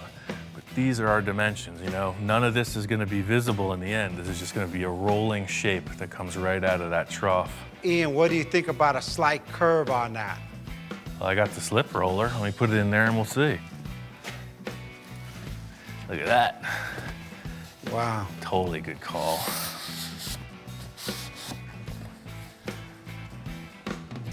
Oh yeah, that changes it from being a file cabinet to a sports car, man. Now you can see it won't be such a tight radius. It's just gonna flow right out, over, down into here, and then you already have your fender built. This is exactly what I needed. I was looking for that new thing that I had never tried before, and Victor's going all in on this. It's starting to turn into something really awesome. Well, if you're cool with that, I could build those panels out of metal and we could figure out what these fenders are gonna look like. I can't wait to come back in tomorrow to see what he does with it. It just inspires me for the next part of this car. I got a whole bunch of more ideas on this car. We just started. Starting to fit up the rear view of the car, and the first thing I wanted to accomplish was getting this driver's compartment separated from the engine compartment. I got this panel in before I could get this structure finished for the side pieces. These tubes here are going to be the support structure for the side panels we discussed. Victor's bumper idea, I think, is perfect, but what I had to do was suspend it and center it. I came in with some 3/4 inch steel tube and a bunch of small pencil rod, and now the bumper is mounted. This panel here is going to have a rear window in it, but I don't know how that's going to look until we get these sidewalls in. Victor and I are committed to this, so I'm going to put the floor in and build the sides.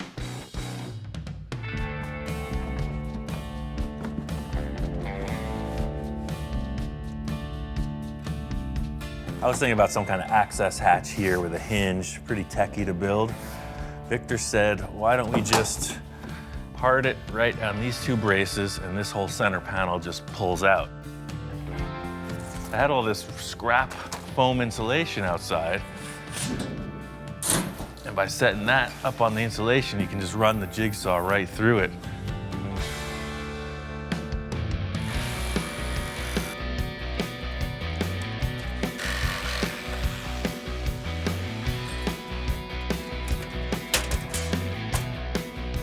I'm gonna do this whole portion of the car in aluminum. My plan is that it's gonna stay with the chassis. It'll never be molded in fiberglass, so I want it to look really bright and cool. That's it. Piece of cake. So for now, these are just gonna get screwed down. It may hinge later, I'm not sure.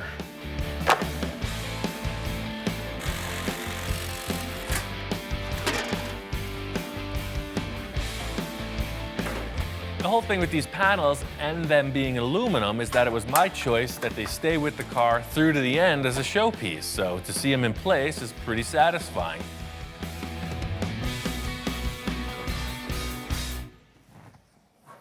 Just can never, I need like a holster for my magic marker. Like, whoosh. That's it, I'm taking applications now. Anyone familiar with leather work or anything like that? I'm looking for something size quadruple X. Quadruple X so I can grow into it. My senior years. That looks pretty good. I think to set this thing off, I really want to rivet it together. It's going to give it a real industrial strength race car look. But because this is a concept, I'm just going to mock them up with these self-tapping screws. It's a perfect starting point because the hole will later just get riveted back together. There's the last rear pan where the bumper goes. It's just gonna slip right in underneath the other one. I know that this is not the finished product we're looking at, but you gotta start with a good base, and that's all this is. This is a background for whatever enhancements Victor comes up with.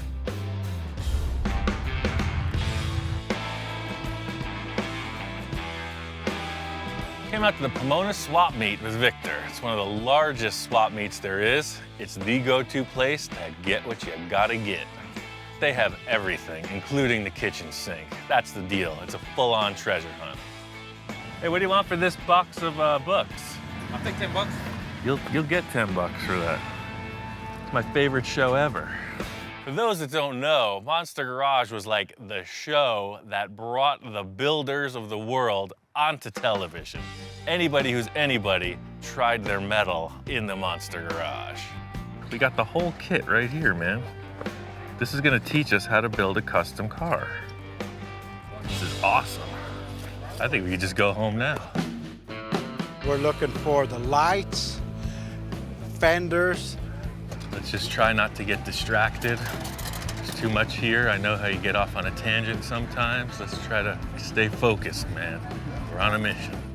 The main mission today is to just find shapes. You know, anything representing a fender line, a hood line, lights, who knows what's here. That's what it is, treasure hunt.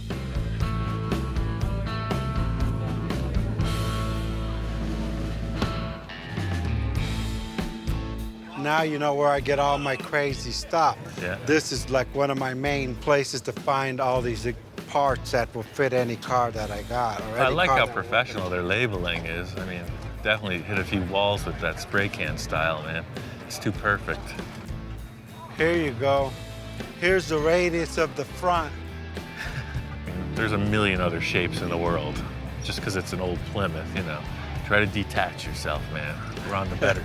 Remember, we make old things back in the new things, and hey, that car would love to be a supercar. Yeah. When it grows up, it wants to be a supercar. I know when we get back to the shop, I'm gonna see that next to it. Check this out. I could be Ian Jr. That one's even better than mine. How do I look? Can't get distracted, man. Stay focused. This is my music, Pink Floyd, Led Zeppelin. How much are the gauges? Check out that Manny Moen jack. Hey, Dan, how you doing? I'm Victor. Hey, I know that you want 1,200. All I got is 800 bucks. I know I'm rolling the dice here. What do you think? No. 9, no? All right, well, we tried. You gotta stay focused. Don't get distracted. No kidding. Hey, I still am a collector of fine art. I know. Victor's hearing what I'm saying. He's on the lookout for fenders. He's calling me over. He says he's got something. There you go, Ian. Check this out. He pulls out these round fenders. I don't think he knew what they were. Right away, I spot them. How much do you want for the fenders? 60 for both. 60 for both? That's a good deal. The last thing Victor wanted was a Volkswagen involved with this car. Remember, we got rid of the whole chassis. Now he's picking up a couple of VW Bug fenders. He's going right back to where he started. So those are off a Volkswagen Bug. You said you're trying to get away from the VW stuff, but you know, I'm all about it. Well, I don't know. You don't want Volkswagen, you want a supercar, and then you're pulling out Volkswagen parts. It's like, just because I say anything goes doesn't mean anything goes. I'll pick it, you make it fit. That's not my problem. We've already discussed that. Yeah. Not only that, but walking around, we're in our element. You know, a lot of people who watch the show recognize Victor, and some of them even recognize me, which is even cooler. Man, I like your program, man. Thanks, glad you like it. I We're here like looking this Hey, at how you know, you doing? Victor. I own a nursery too, man, like you, cool. man. Where at? Maybe we could do business. Probably Central Klamath area. Oh, yeah. Okay, what do you got? You got a lot of native stuff? Desert stuff. Oh, no. All right, good. We'll do business. We even trade cars. We get could my even wife trade right some now. cars. You made my day, man. You made my day. Right on. That's what we're here for. Well, we got books, we got gauges, I got a hat. We got everything but the fenders, man. Bottom line is, this isn't about the world's greatest swap meet quest. It's about building cars. We gotta get back to the lab.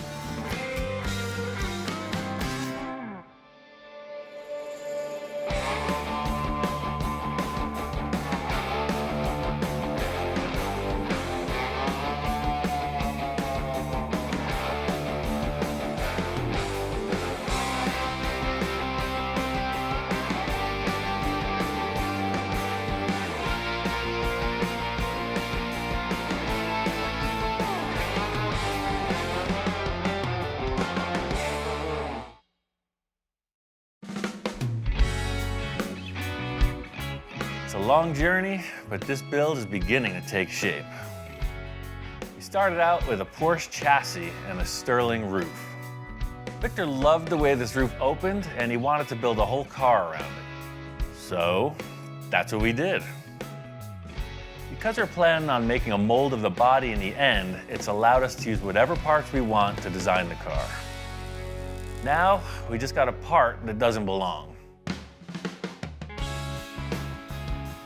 Making a lot of progress on this car, but looking at it front row center, we got a huge issue with this roof contour. Some of the concept cars Victor had shown me pictures of had this wraparound windshield detail, and you know, that's what I'm throwing on the table. Right off the bat, I tell Victor I got this idea that the windshield, you know, could look like a motorcycle visor on a helmet. You know, they go up and down, and it looks space age. So by putting this round window, like you said, like a windshield of a helmet, Right. that will match this perfectly. Oh, yeah. Everything's curved, supercar, wrapped around window. The window comes up to get in and out, man, that would be like off the chart. So can you achieve that? Well, I don't even ask. My question is, When? when are you gonna do it? Well, I think first we'll have to make a paper template.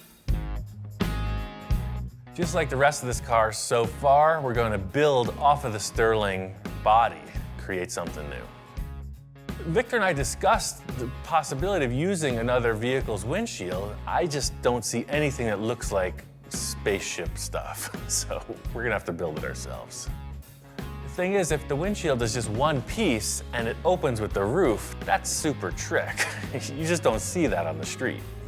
So that's the thing. This is the pitch of your windshield at this point, so you see it's not a very big No, visual. let's move it back 6 inches, move that line to there. Scribe right to the Okay, seam. right there. Okay, now we got a lot more pitch. See, there we are. Now that's more. In the core, it's gonna come up. Just like the rest of the car, the Sterling is now just a template tool. So I'm laying up cardboard on it because I know it's even and symmetrical, and just seeing what kind of curve it'll offer. With this idea of this curved windshield, you know, a flat rooftop just isn't gonna look right. It's gonna look like somebody sawed the top of the car off, so it's gotta all contour together to complement the nose. Like you're saying, and you got your freaking rise. Yep, we got our little arc there. So I'm just gonna make an exact template of this window, and we'll flip it over to that side, so this curve that's coming up around the back will then turn around the exact opposite. I think Victor's main goal with this roof is to do something you just don't see. You know, he uses these words, these big words like iconic, timeless, supercar. His loose perception of reality is easily translated by my forehands. So you want to create like a little dome Yes, shape off the yes. roof, like up there, like That's that, right? it. That's what's missing. I love the idea of this mock-up with the cardboard for the one-piece wraparound windshield. It's exactly what I was thinking. Motorcycle helmet visor. I think it's a keeper. Finally, we get rid of the ugliest part of the car, man. Let's just bury that Sterling. We bury the rest of it. Just don't dig it up again. Dude, that was my inspiration. Well, The Sterling started the whole project, Oh, yeah. so that hurts. And the poor Sterling, how do you think it feels? Oh, it's done. I think I sold Victor on this idea. There's nothing to it but to do it.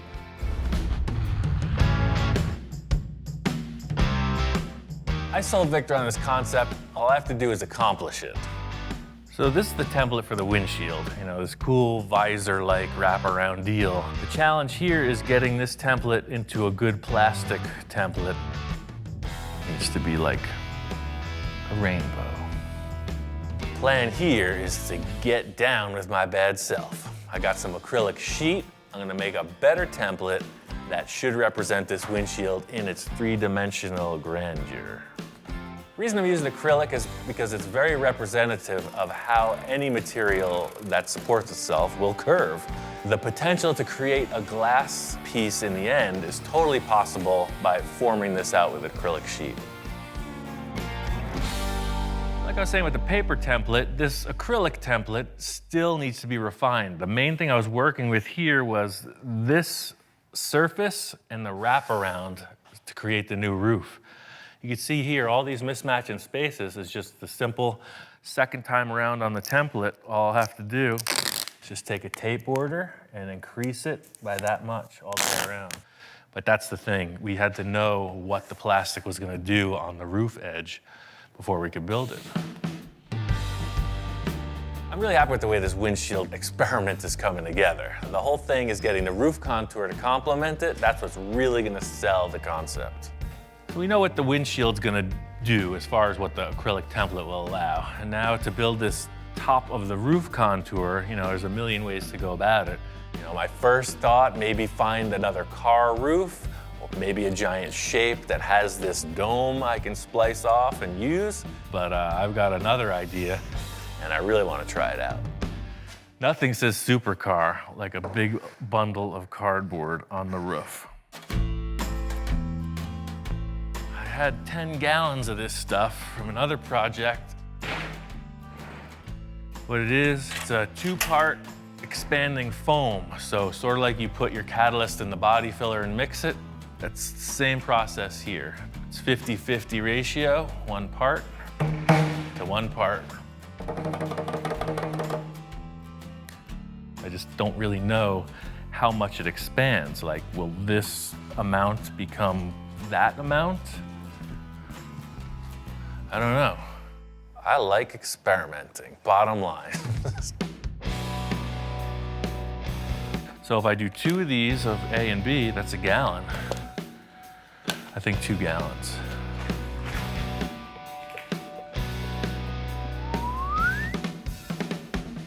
So that's 4 quarts of that.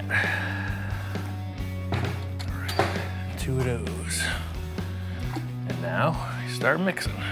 The whole thing is if I pour it on the car like this, fully liquid, it's just gonna go through all the cracks. I don't know, I'm just mixing it up. We'll see what happens. I still got 4 gallons left. It just became twice the volume. Here it comes. Get ready. Whoa.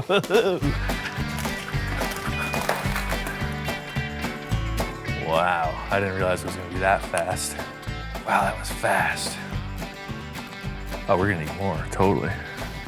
It's not stressing the barrier. It's growing just perfect. Uh-oh. We're about to experience a breach. It's still growing. The whole thing is, this is a huge challenge. It's the challenge of a lifetime, you know? Just trying to keep it festive, keep it lively, you know, always thinking of nonsense to get you through the moment. For the little 3-inch rise we needed, I think we've substantially overshot our goal. Shoot for the stars and you just right reach the moon.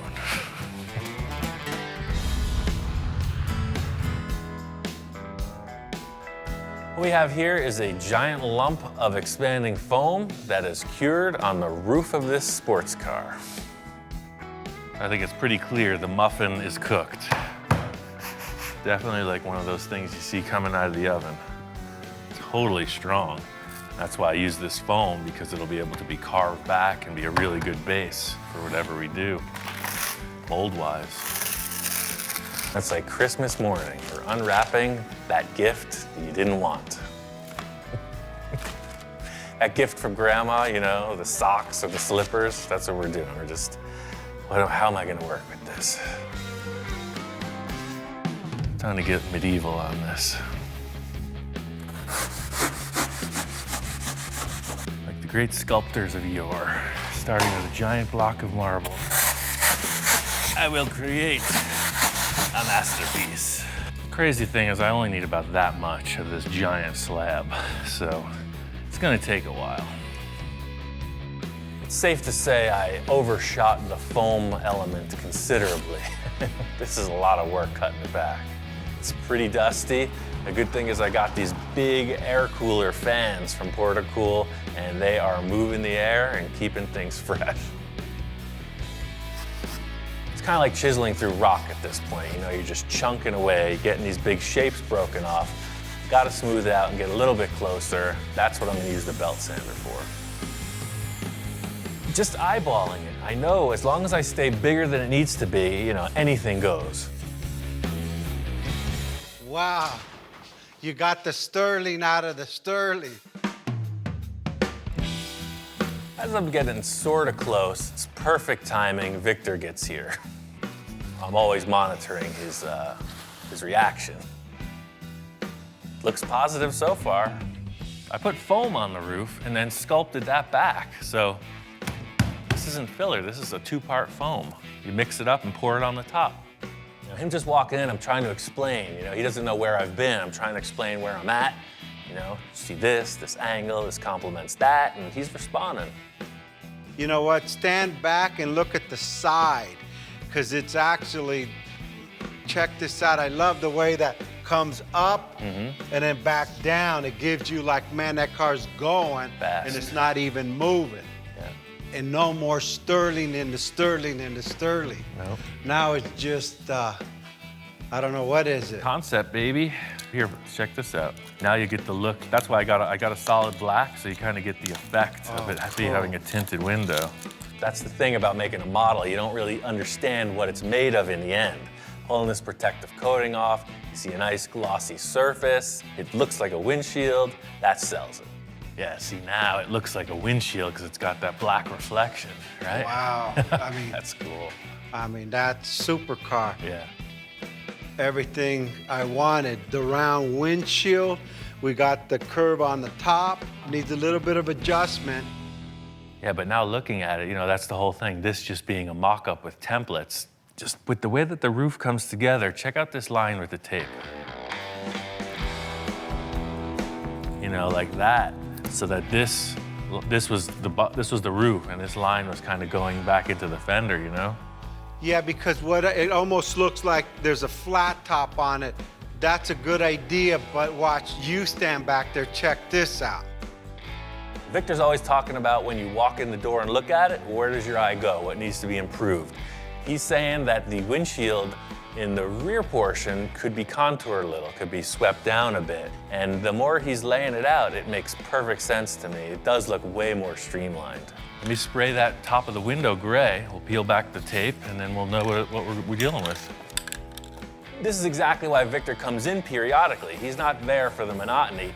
He comes in, does a few checks, and then we move forward.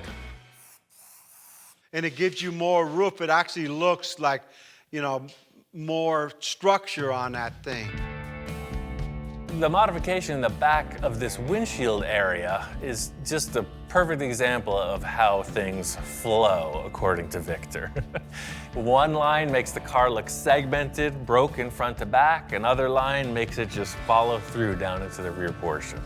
Yeah, so the whole thing is now on the other side of the car, it makes the roof look like it's just got a little cap on top. And by lowering that window line, it fits. Everything just flows right into the rear corners.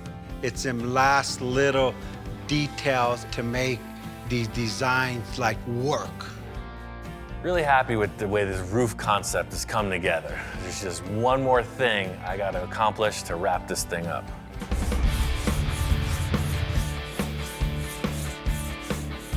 Finished the bodywork on this roof. I'm really happy with this. It completely negates the look of the Sterling, and it complements the nose perfectly. Victor's call with this line revision for the windshield nailed it. Definitely want to add some flavor to this cowl area of the car. I got a couple ideas. I'm just going to do something, and we'll see how it develops. From the start, you know, Victor's coming up with all these crazy concepts. You know, he wants this or that or the other thing, but he doesn't give much solid direction in the beginning stages. So that's my opportunity for artistic license. You know, I got an idea about the way it should look, and I'm just going to build it out. At least we'll get somewhere. Victor wants to revise it. You're threatening to run away from home. It's a hobo stick with a bag thing. You going somewhere? I guess so. Beat it, kid.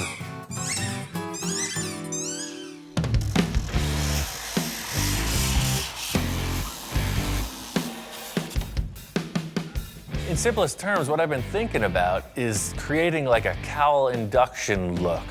On modern cars, air intake is right below the windshield, and I think this would benefit from a styling cue in that vein.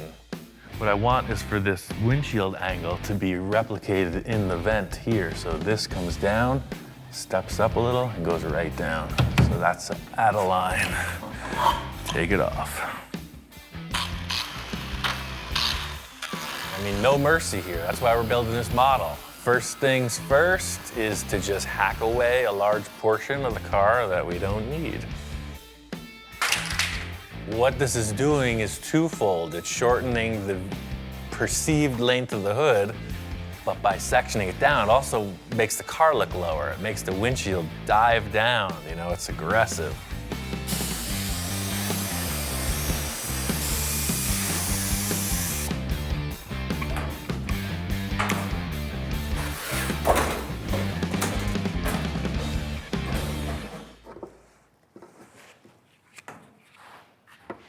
mean, that vent shape, that's it. I love that. I just don't know what the client's gonna say. He's a little back and forth on things. I'm into it. This thing took it from this bland kind of hood detail to something representative of a supercar. The thing is, with this just being a mock-up, I want to throw everything I can at it. You know, this is going to be a vent. Just using this honeycomb mesh, which is laying around the yard, you know, what it's doing is just representing a grill, and that's what's going to be here in the end, some type of vent. Sprayed it gray just to stand back and check it out. You know, it matches the rest of the tone of what we're building. Looking at it, it kind of needs another element. What this thing needs is something to make it look more faster. It needs fins. Coming from the center, like that. Just like on the tail end piece. Check this out. Always thinking about how to tie this whole car together. We've got this awesome rear exhaust port look thing. It's got these fins on it. It looks rocket ship inspired, like it's flying or something. So hey, why not put some more fins on the car, you know? I want these fins coming out of that vent I just built. Same idea. So this is one of the cutoffs from those things. I'm just gonna transfer that right onto that. Put these things in place and see if we got something.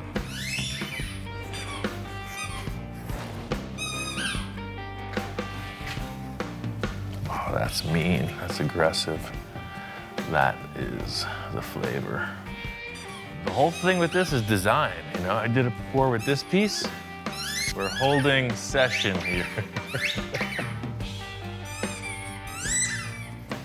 Can you just compose yourself for 2 more minutes? That's all I ask.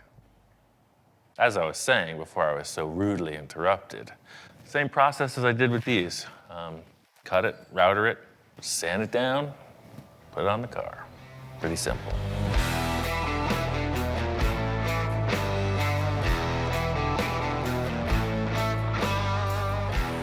These little cowl fin things, you know, I want to make them out of aluminum. I want everything front to back to have the same stylized aluminum element. Big chunk of aluminum plate, cut it out, finish it, router it, finish it again.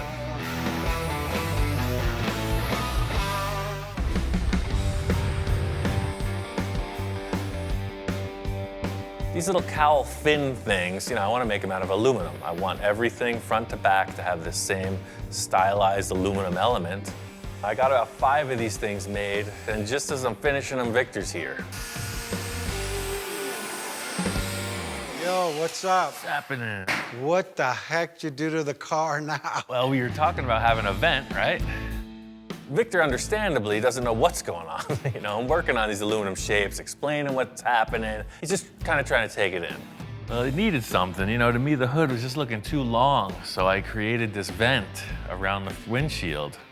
And what's this all about here? I don't think I want cardboard here. He's all questions at this point. You know, I'm trying to describe it. It's like, hold on, let me just put him on a car, show you what's up. So just like with these cardboard templates, you know, I made 5 of them, and we can space them out however you think is appropriate. You know, they're oversized. So, you know, something like this. That way it's like, however we fit it out, you know, they look like they're jutting out of the vent, you know, aerodynamic. What do you think? Yeah, I really like that. That's like, it gives it another dimension. Look at now the Little car's jewelry, like yeah. flying without flying. I didn't want a spaceship. I just want a supercar. You gotta know I'm in the spaceship business, man. Victor really likes this shape that I cut out of the front. He loves the idea of these aluminum fins. He's just got a couple ideas about their final contour. At this point, it's simply trim and fit. You know, we're gonna make the taper on this double-sided instead of like the bullnose flat front, and it's very minimal. Same look, just a refined concept.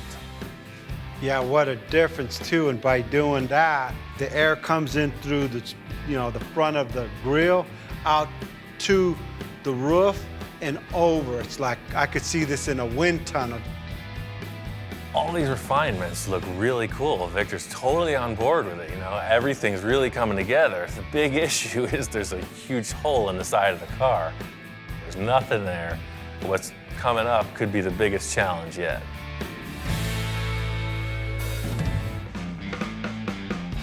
We got a little something. Check it out. Carhartt collar. Oh yes, he's all about it.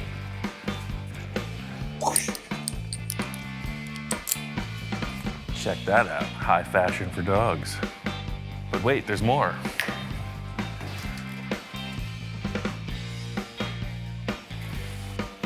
You know what that is, don't you? It smells like a fresh, new dog bed. What do you think about that? Oh yeah. Oh wait, you're twice the size you used to be.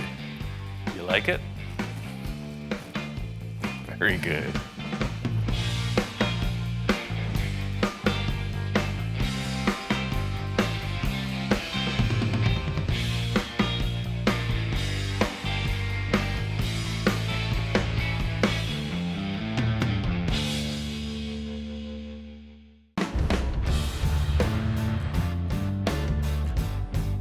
I'm looking for a new build.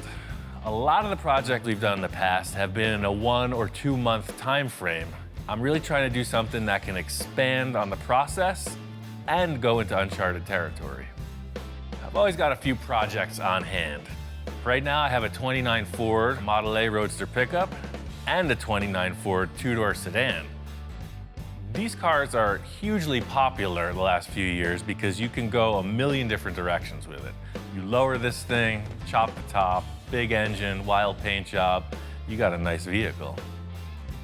This Roadster pickup was going to be a bit more of a conservative project. I've got 4 full fenders, hood, grille, and I was hoping to make a removable hardtop roof. It's like a giant go-kart. If you've driven one, you know, they're super fun. This one's set up kind of highboy style. I was thinking maybe full fendered, something a little bit more adult looking. For me, I like the crazy stuff, something that's really going to challenge me. So I've got a few hot rod projects, I got a couple other ideas, but I really just want to see what a few of my friends have going on also.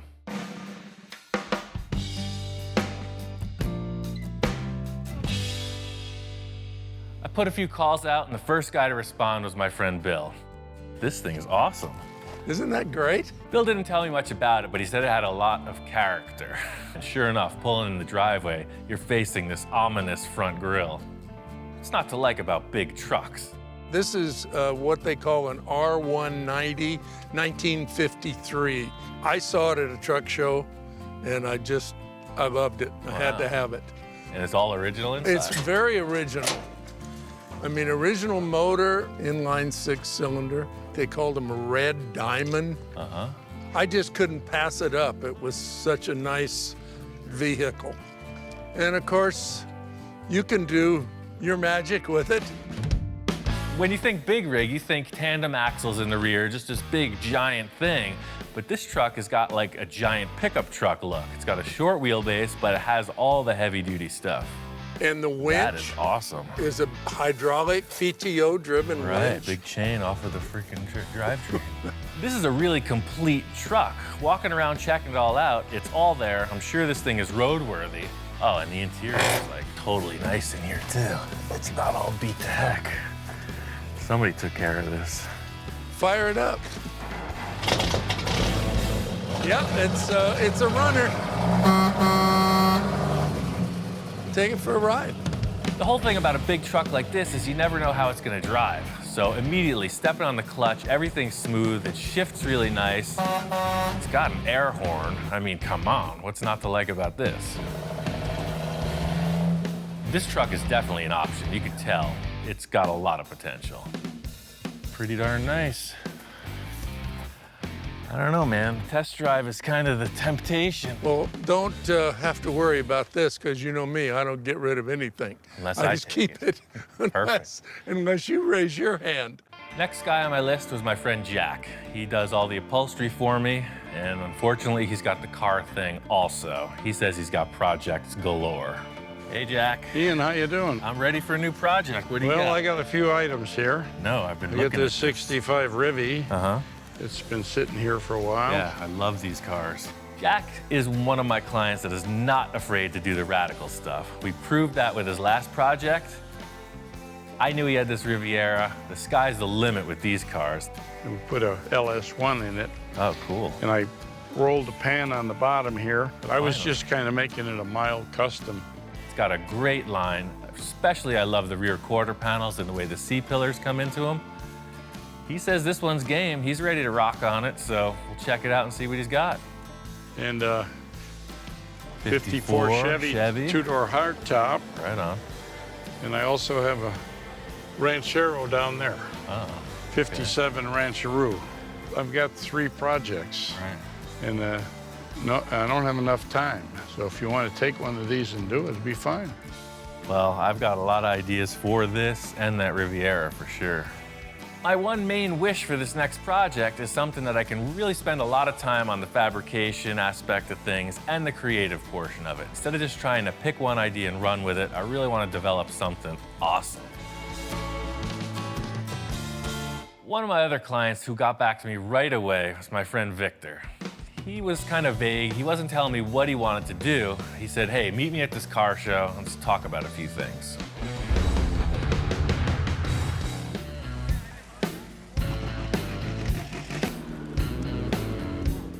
I was searching around for clients who wanted to do a new project. Victor called me out. He said he's got a couple ideas. He was kind of vague. He wasn't telling me what he wanted to do. He said, hey, meet me at this car show. Let's talk about a few things. Victor's one of my wildest clients. We've done a lot of really crazy stuff, and he just can't seem to get enough. So him calling me out to this car show, I'm just wondering what's brewing. Ian, how you doing, man? Good morning. The reason why I wanted to bring Ian out was to get some inspiration. I won't tell him what I'm gonna do. I'll let him feel it. I mean, we've done so many other projects. I want to stretch his ability to the next level. We walk right in the gate, and there's a beautiful Mercury Custom. I know Victor's all about those, so I'm figuring, yeah, here we go, another lead sled. I think we need a different flavor. Rolls Royce. I'm not ready for that. You're not ready to be chauffeured around? You still want to drive? You're always asking for more room. How about just making smaller cars? I mean, you could do like this. You could do 10 of these in the space it takes to put one Merc. This car show is all over the map. It's kind of a game of pin the tail on the donkey. I just don't know where the donkey is. Yeah, check this out over here.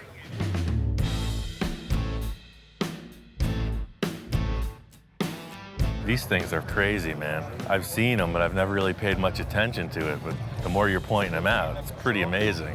Look at the way the fender line, and then you have the huge negative cavity where the air intake is. And as we started talking, everything fell in line. He started to become impressed with all these supercars. Hey, look at these vents. Hey, look at this. Look at the engines. Look at the way they flow. No, now I'm starting to get the idea of what you're talking about. All these styling elements will somehow translate it into that Volkswagen over there. It's perfect. This is what I'm talking about. It's your classic VW. And if you want to do some kind of an awesome styling exercise, the Volkswagen platform is ideal for that. And the engine, I mean, listen to it. It's got that iconic sound. Yeah, no, that is, but I'm out. I'm all on board, and Victor's like, no, that's not what I'm thinking. It's punk rock, out, man. I'm out. That's my flavor. I want that stealth. Victor always describes himself as that old school lowrider guy, right? He's got the Mercs, he's got a lot of cool 50s, 60s customs. Then he's telling me his wife has got some idea for this stealth vehicle.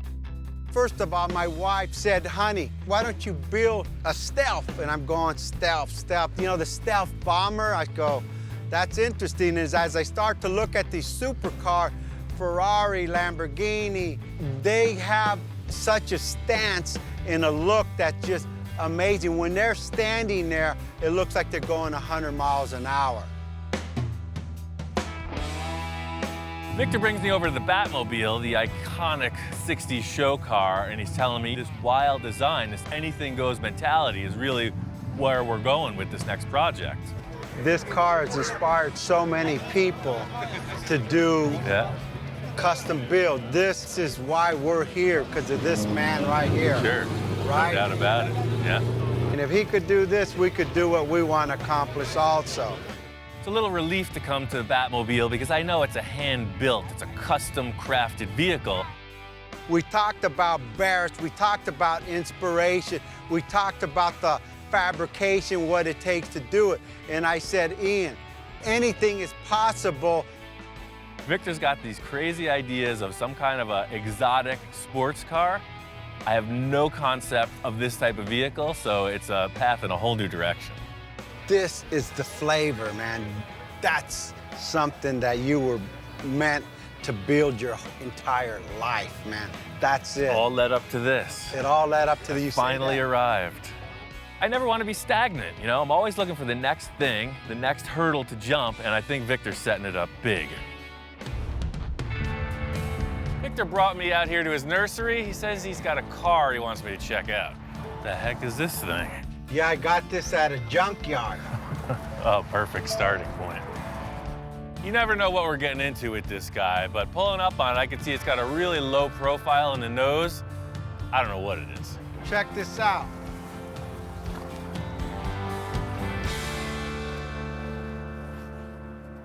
What the heck is this, a Sterling? I don't know nothing. They just delivered it. They were gonna crush this thing. I said, no, no, no. This is our starting point. No, we're building a world-class show car. We need this ugly duckling from the junkyard. I get it. Yes. Perfect. That's your MO. Everything you've done has been a pile of doo-doo, comes out to a pile of diamonds, right? Doo-doo diamonds, baby. That's what we do here. It's a kit car from the 70s. It's not exactly a Lamborghini. I think this thing was going to the junkyard for a reason. Well, that's Where's the rest of it? Shoot, I better plead my case here. So I said, hey, Ian, check this out. The main reason why I want this car is for the roof. Oh, right, yeah, I've seen these before. I know exactly what this thing is. The main thing that Victor's talking about is how this roof opens and closes.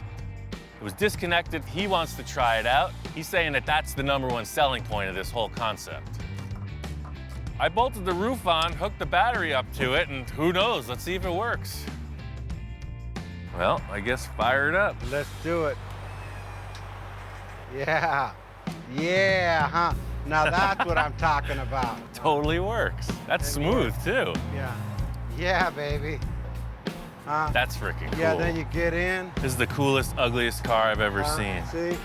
Yeah, look at that flavor. I mean, look at that thing. That's cool, man. Supercar. I mean, the rest of it's irrelevant. That's what I wanted. The rest of the car means nothing. As long as we got this part working, we design around that and we got it. He says, don't look at anything else. The roof feature is what we're going with. We're building a whole car around this. Does it run? I don't know. You don't even care, do you? I don't even care. You just want to see these two motors work. Yeah.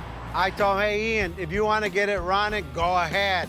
I got to go to a job right now, so I'll beat you back at the shop in a couple hours. I have a lot more surprises that I'm going to show this man. Closing the capsule. Watch your head.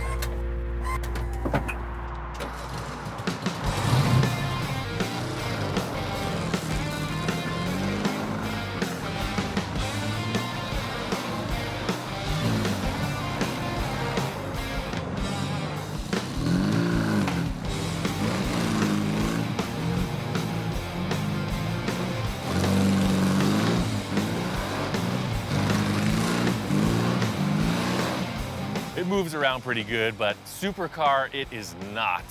I can't wait to get it back to Victor and see what he's got planned. I'm really not sure where Victor's going with this whole concept, but he's happy with the way the roof functions. You know, I just wanted to get it to his shop and discuss it further, find out what's really happening.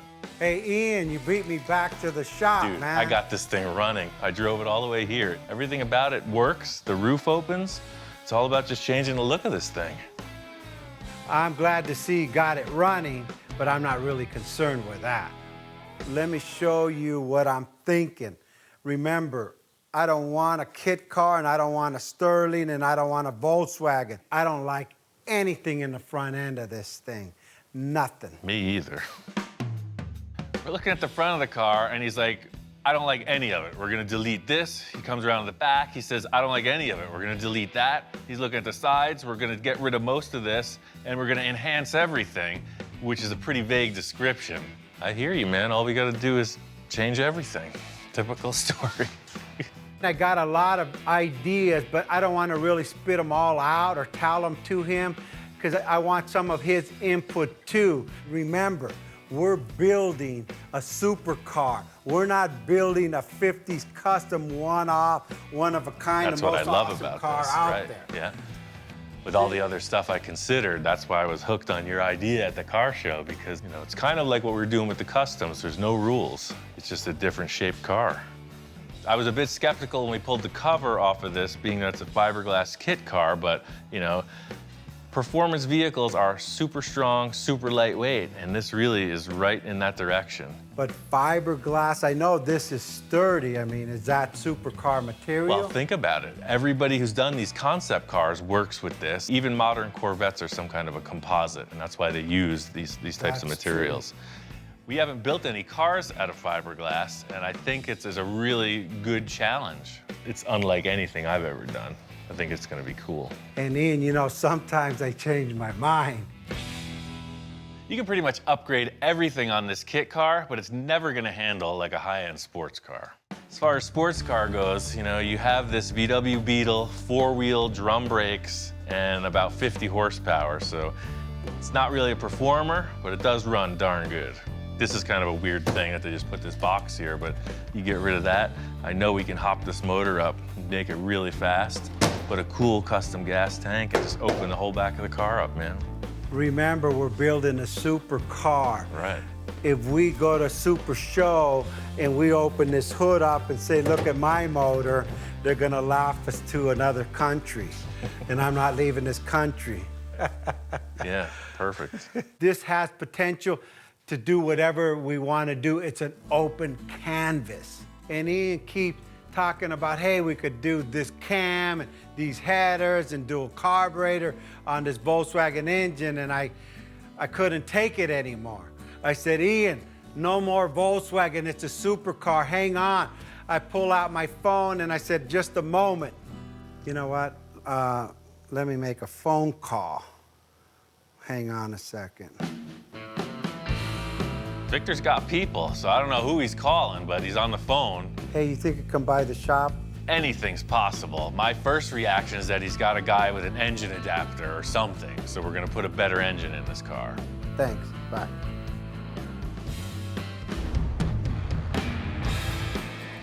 Check this out. Wow.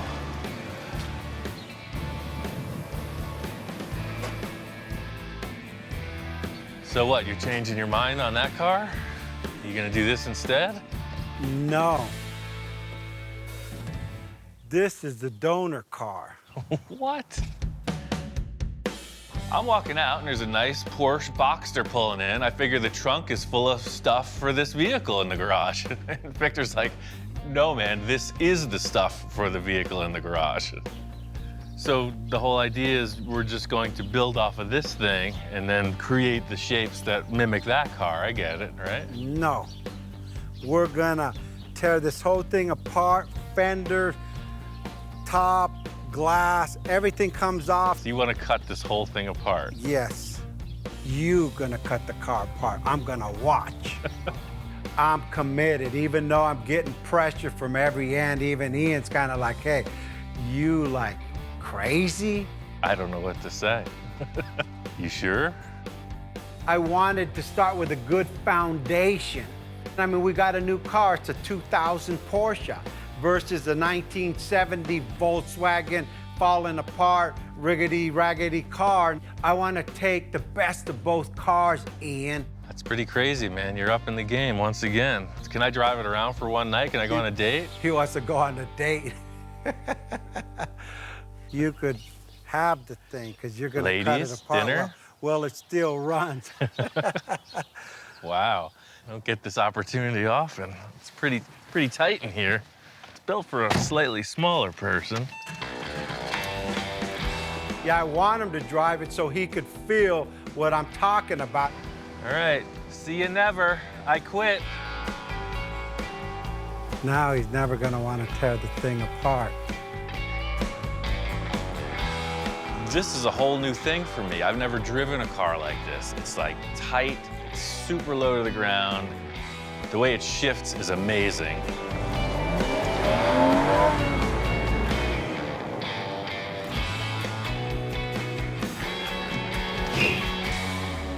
Man, this thing is fun. So what do you think, man? It's like a video game.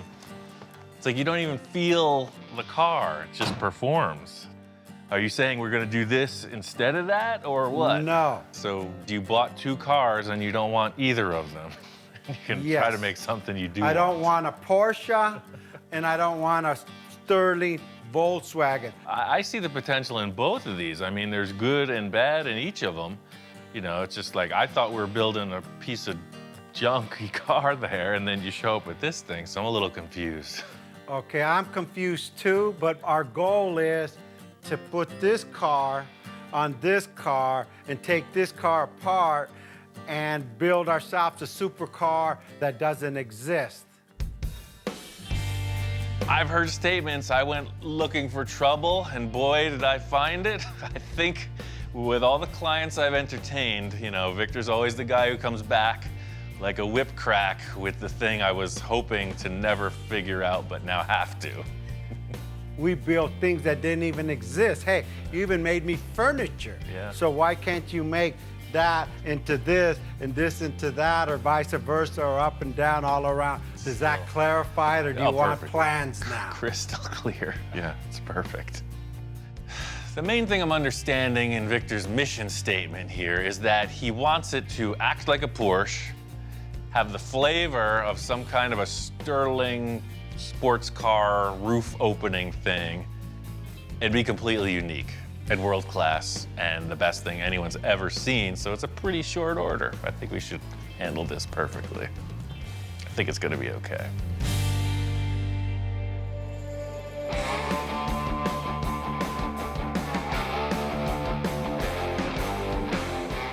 I really love the idea that Victor is just all concept on this. Most of the cars we start with, it's like chop, section, lower, that whole deal. He's not talking about any of that. He's talking about creating a whole new car body.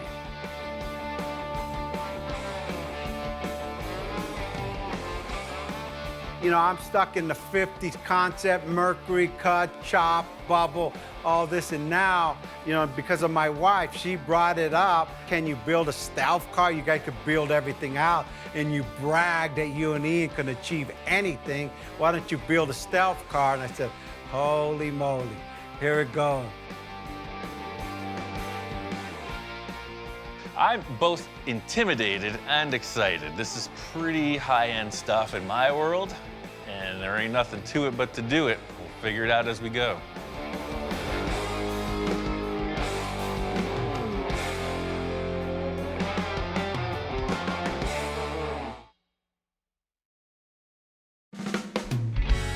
This build continues to evolve.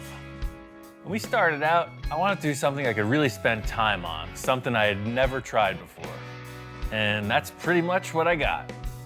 Building a custom body and mold over a Porsche chassis hasn't been quick or easy.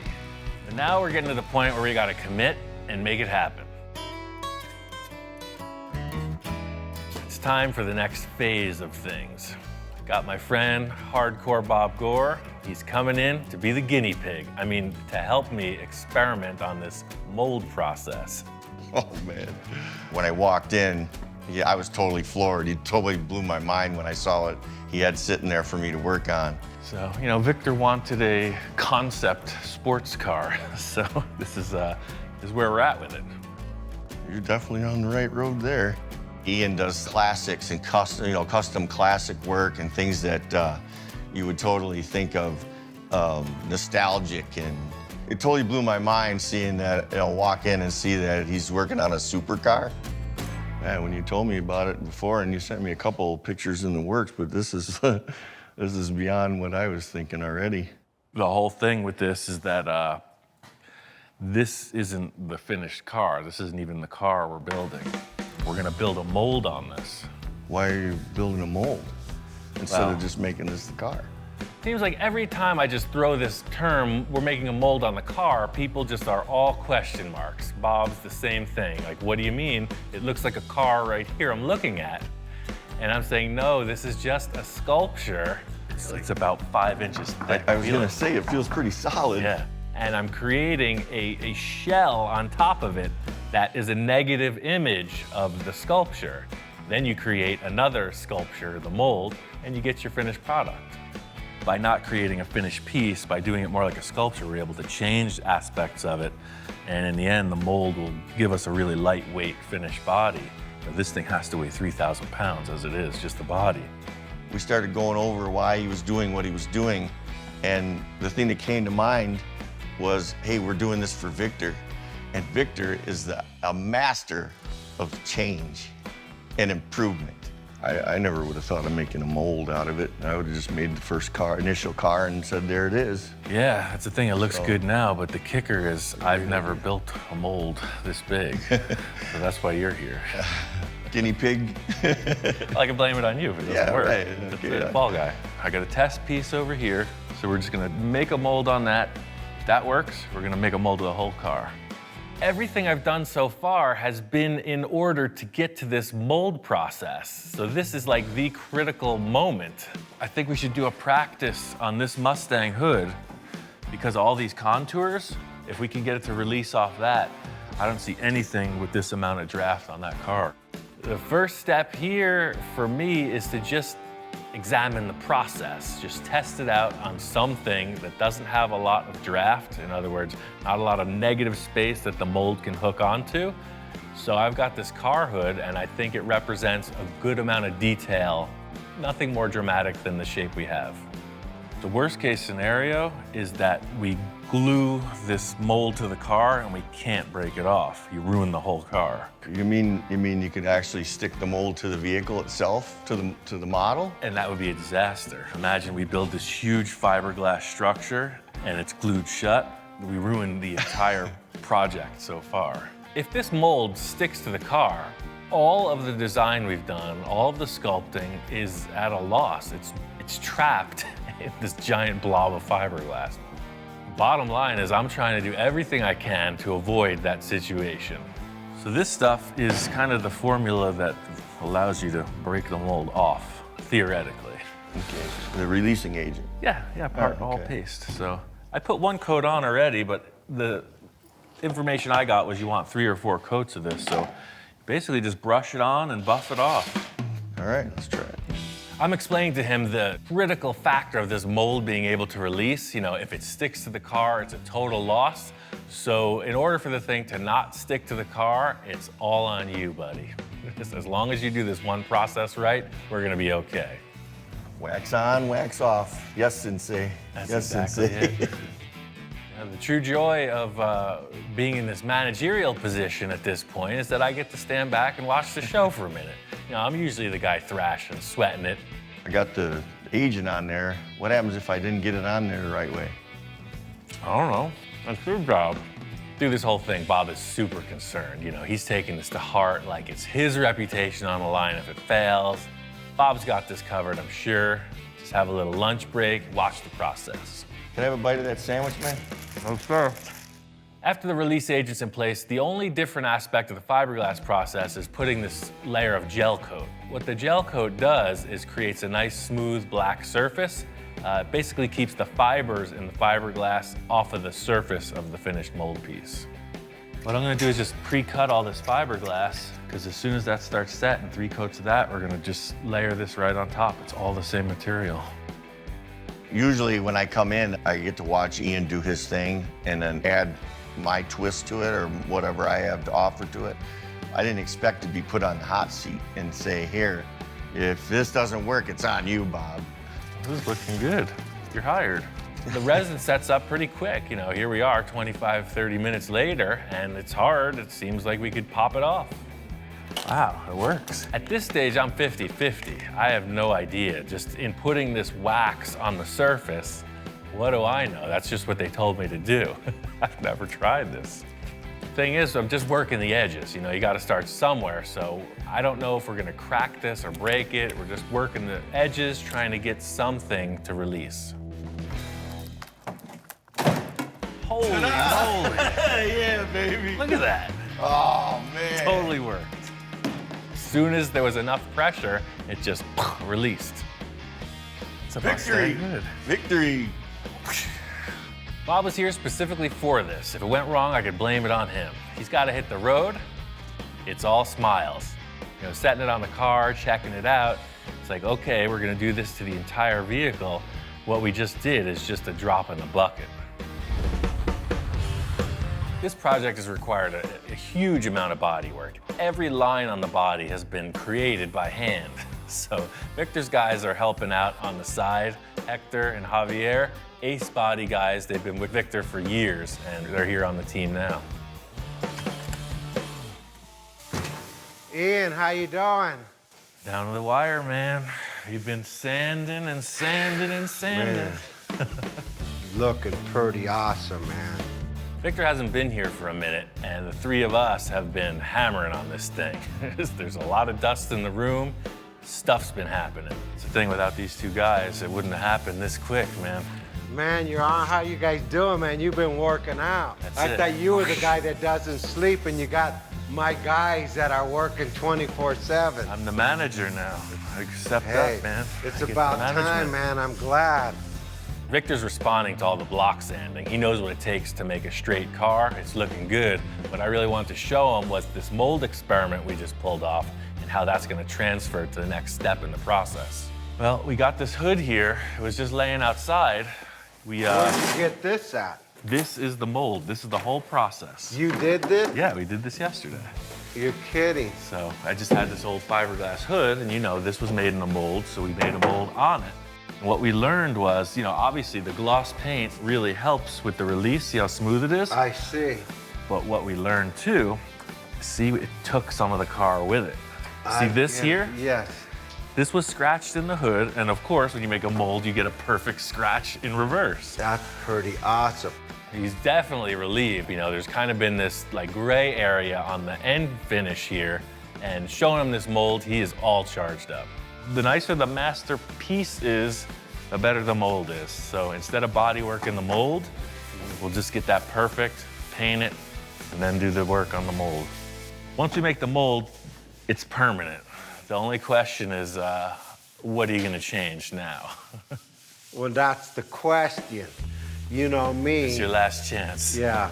I'm all amped up to get on with this, you know. I've got my salesman suit on, and I'm telling Victor, now's the time, man. It's gonna happen. If there's anything you need to change, speak now or forever hold your peace. All right, well, let me give it one last look then. Victor's sweating it, you know. He's a man who loves to modify stuff, and he's taking it to heart, you know. It's like the guy at his wedding, and he's not 100% sure. It's like, dude, is it yes or is it no? You know what, Ian? I'm committed. Let's go for it. No more changes. I'm done. Praise the Lord. The debate is over. Victor said he commits. He's going for it. The thing is, the mold requires that nice surface to release properly. What it means is we're gonna have to get this car painted like final nice gloss show car finish. It can't just be primered. We need a gloss because the mold reflects every defect. So just as if we were finishing the car, completed, detail, line, block, buffed, everything, huh? And I mean, the sad thing is, that would have been like finished, ready to like, you know, show the world, right? We're But just now, starting. We're gonna tear the whole thing apart, literally. I'm gonna Exactly. cry. I want this cut up so I could put it in my room. I know, that's the thing. All this work, and now we're gonna destroy it. That's it, Victor gave the word. Go ahead, get this thing finalized, get it painted. Let's get to the next step. Got this thing painted, dialed in. It's looking good. The whole concept here was the color choice will not be represented in the end. It's a gray tone. The main thing I wanted was a reflection. That's how you can look down the sides and be sure they're straight. That's what we need to get this mold going. This thing is really shaped up. You know, all that block sanding totally pays off when you get a clear coat on it. It's time to get on with making this mold. First things first, I want to get the car up in the air, stable-like, because I'm gonna have to do a lot of work and underneath and around the fender wells and stuff. I got these quick jacks. They'll lift the car almost 2 feet. Really cool. I don't like to have a lift in the shop, but they always seem to be in the way. So these guys, you just roll them out, put them under the car and lift it up. It's just like anything else. You work in as comfortable a position as you can. I'm gonna have to do a bunch of stuff up in the fender wells, under the rocker panels. So in other words, it's not so high up, I can't reach the roof. There's no pillar in the way you'd see with a standard vehicle lift. Full 360 access, about 1.5 feet off the floor. It's perfect for what I need. I think a typical car mold is built in like 7 or 8 pieces. I think we can get away with a 5-piece mold. In other words, the hood will split in half, left and right. The roof and door sections will be 1 piece, and then the right and left rear quarter panel will pop off independently. This is an exciting part for me because the whole build has led up to this moment. Instant wheel arch. The whole thing with the parting line is the mold has to separate. When you reassemble the parts, you want to be sure that they don't shift, because otherwise you're going to have a big step in the surface. So my simplified keyway is using this board. It's a door jamb with ridges. So you have this series of ridges, and then they index every time. In other words, it's not going to move up and down because it's keyed. The first step of the process is exactly like what you saw on the mock-up with Bob. Just going to put this release agent on. The one difference is this time, it absolutely counts. Hey, what's up? Oh, what is this, Fashion Week? Come here. Shop inspector's here just for one quick glimpse at the magic.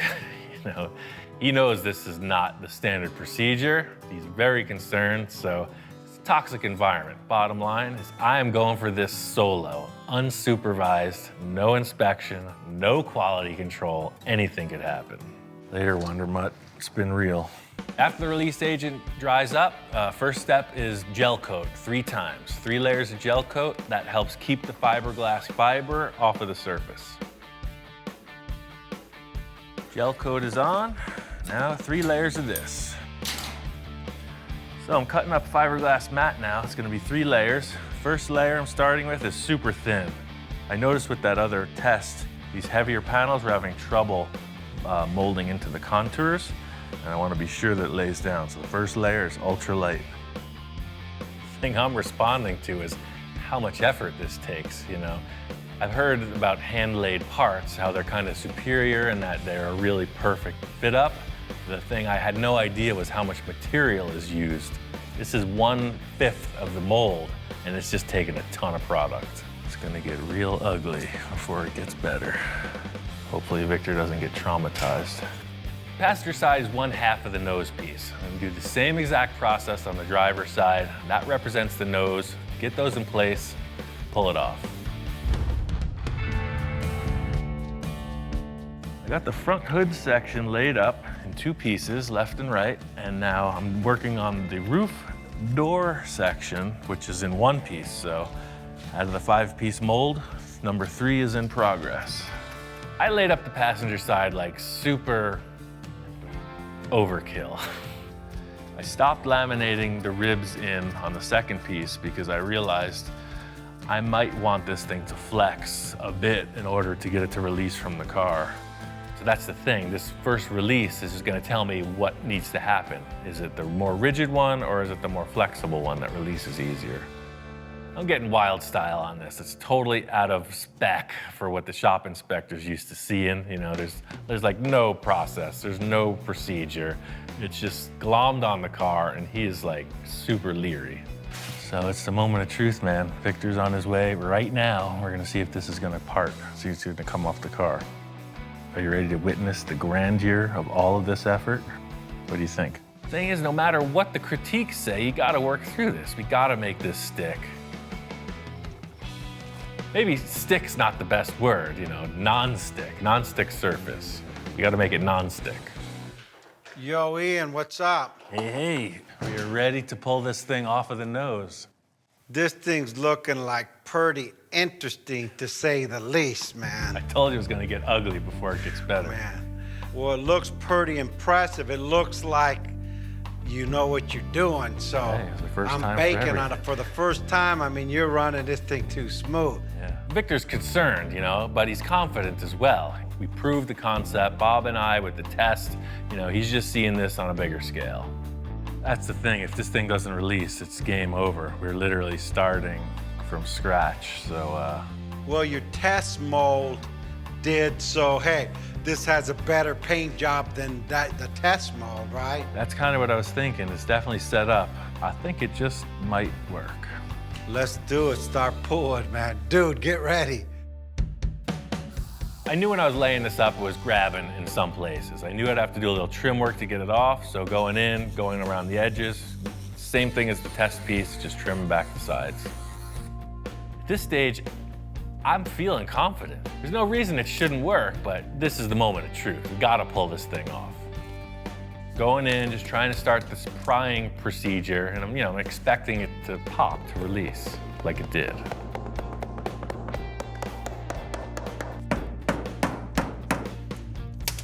I don't know, dude, it's just not releasing.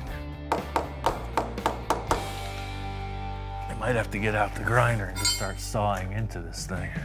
I wanted Victor to be here for this. He missed the release of the first one. You remember, it was all smiles and celebration, but it's not the case right now. You want me to call another guy here to help on this so 3 or 4 of us could pull on it? Victor's not a guy who's known for his patience, you know? He's like, problem, remedy it. He wants to call in some help. Javi, could you come over to Ian's shop? Okay, yeah. All right, bye. I have no idea what's going on in there. I've never built a mold before. Javi, how you doing? That's perfect. All right, 1, 2, 3. Victor's totally results oriented, so he's there, oh, pry a little, pry harder, let's get it. Oh, see. It's cracking the mold. Hold on. Something's trapping it here. One thing I was thinking from the start, these vents, they do have draft, they do have a bit of undercut. I'm thinking, quick solution is to cut that area out. We can always patch it in later. Oh, yeah. I think that was keying Yeah. it in. Thing is, I trimmed this out and it's still stuck. It doesn't make sense. We have a perfectly smooth, polished surface. What's it stuck to? We got the mold on the car and it's not releasing. This is not good. We're at the risk of losing everything we've worked for. We gotta get this thing off. Yeah, that side's coming up. It's just in here. Oh, did you hear that? Yeah, There it see. went, the whole thing came up. All right, let's, on the count of 3, all of us, I guess. 1, 2. There it is. When it released, it's like, oh, perfect. It's exactly what we were hoping for, a half hour ago. It was glued itself to the paint. How weird. We will pick it up and look back at the car, and I see the paint has totally delaminated. I mean, it's a mess. The only thing I'm thinking is the paint not being cured up, it became like a glue. I guess the heat from the resin kind of caused it to become liquid again, and some of it went with the mold, some of it stayed with the car, so it was literally, that was the lock. It was a freaking suction cup. And look, it's not even stuck to the mold. It just came along for the ride. So the mold is in perfect shape. Getting this one piece released, the alarm bells start to go off. This is a problem over the whole car. This isn't unique to this panel. Let's break everything right now. Second piece comes off. I'm multifaceted, back in the salesman's role, and I'm like, no, don't look over there. This is what you're looking at, and the mold is good.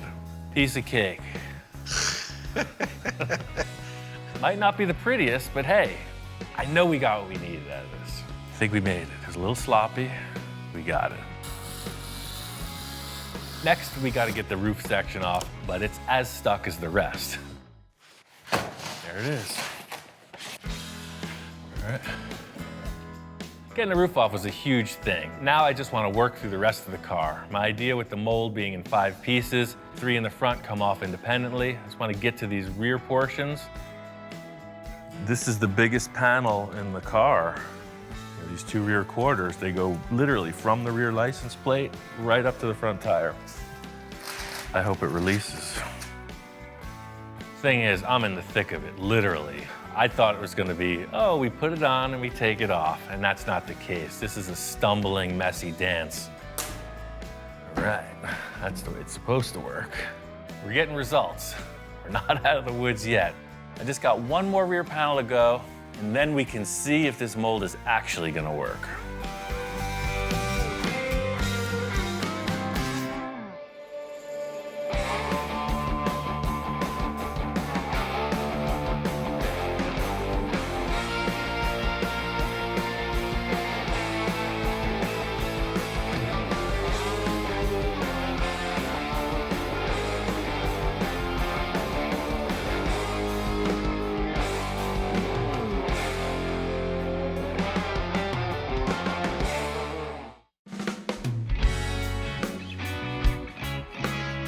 I think it's safe to say this project has been one of my most ambitious builds yet. Once the fiberglass body came out of the mold, I knew we had turned a corner. Now all I have to do is steer the ship home and avoid going off course, if you know what I mean.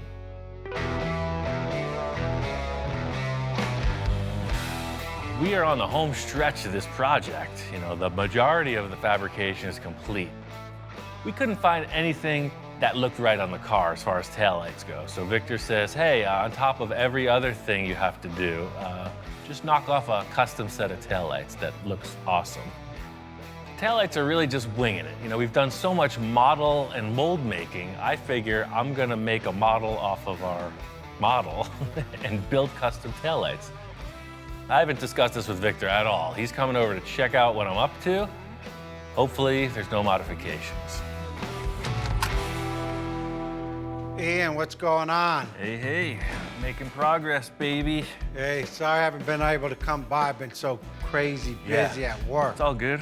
It's just been super busy on the interior, and I knew we didn't have taillights, so I'm making up these housings.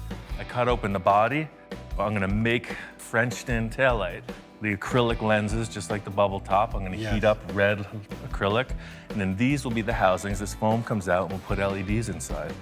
That's it, and that's gonna be nice. We'll French it in just a little, and we're cool. Good deal. That's awesome. I'm telling Victor what's going on with these taillights, and I can see his mind is elsewhere. You know, he's all about the enhancement, the modification.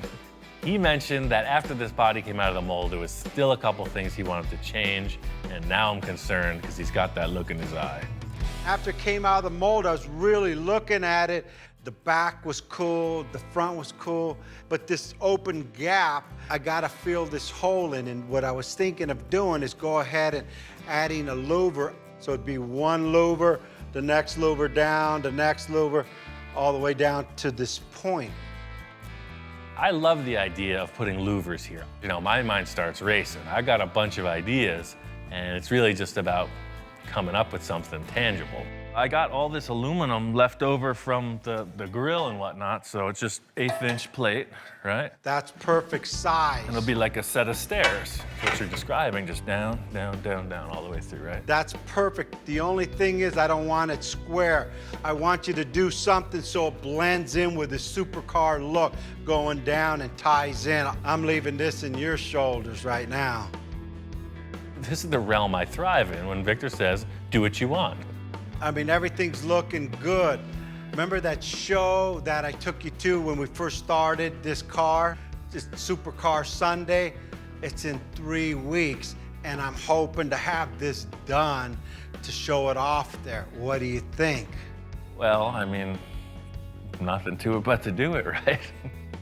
Now I can see why Victor's got a little rush about him, a little pep in his step. He's talking about this deadline he wants to establish. This is good news, because setting a deadline means we can actually get this thing finished. The bad news is 3 weeks is 3 weeks, no matter how you slice it. So you can see the state of the car. You know, Ish has got a huge amount done on the interior. I'm gonna take the nose off. Your guys are doing the body work outside. See, there's a guide coat on the car. We're ready to primer this thing like tonight, but you gotta commit to no more changes. I'll commit to no more changes. I might enhance. I'll give you all the help you need on the body work and anything you need. Like everything else, I'm always running late. I gotta head out, so looking good. Call me if you need anything. Cool, man. I'll talk to you later. All right, good deal. I'll build those louvers right now. Victor said he wanted louvers on the back of the car. He also said I could do whatever I want, so here we go. Everything about the car has to tie together. What I accomplish with the taillights mimics the headlights. I'm thinking front to back all the time. The chin spoiler on the front has this unique, like, sawtooth shape. So we're just gonna put some more of that on our car. First up, cardboard template before we do it in metal. Just a little bit more accent on that. That's a keeper right there, right away, you know it. Thing is, I don't want to come off as like that dated 80s, 90s rear window louver style. I want something unique, something full custom, something high-end, something classy, something money, baby. Putting this hardware in place, countersink the screws, it's really starting to look like something. I think I'm on the right track with this, but I won't know until I make a bunch of them. All right, 4 in a row. The concept here is I need these guys to seemingly float in space above each other, perfectly spaced, in a row, and be strong. This is all about what it looks like on the car, so it looks fancy on the table, might not be right on the vehicle. Oh yeah, totally. That's what I was hoping it would turn out to look like. You know, it looks fast. Looks like a stealth fighter or something. I'm gonna make 11 more, fill up that space, bolt them together. I'm not gonna do any finish work until Victor approves, but I think seeing this thing full size is gonna seal the deal.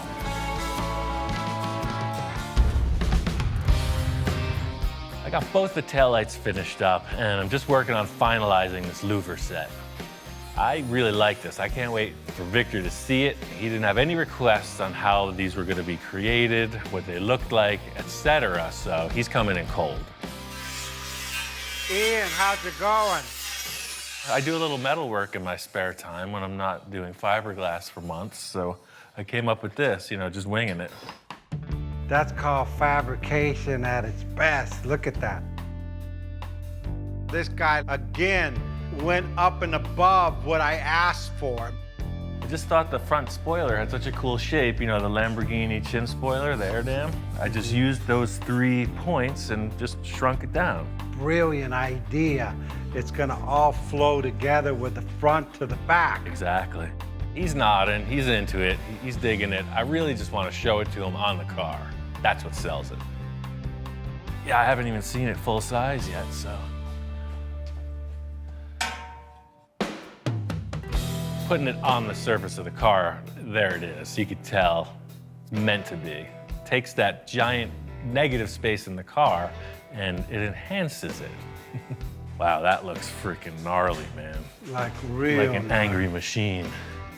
That matches this car perfect. Victor's not a man of few words, and he also likes his enhancements, and you can see he's into this. I'll put it on this hinge, that way it's like a hatchback, you know? That opens, you can get stuff in there if you need it, and it'll latch down just like the trunk did. Cool.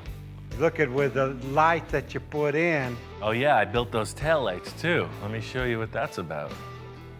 Also explained to Victor I finalized these rear tail lights. You know, they're pretty trick. Everything's handmade. I put a clear lens, explaining to him we can try a deep red or more of a ruby red lens, LEDs, you know, just discussing what it takes to wrap this thing.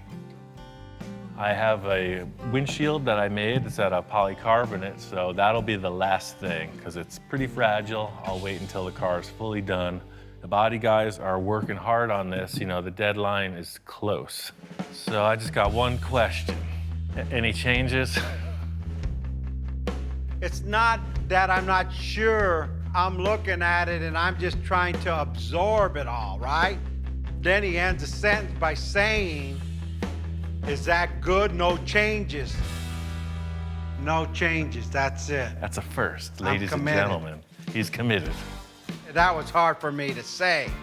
Okay, we got results. He made a decision. I'm just rolling with that decision-making process. Let's get to the paint, Victor. Tell me what color it's gonna be. Well, you know, the mock-up was like a bluish gray, more of the blue.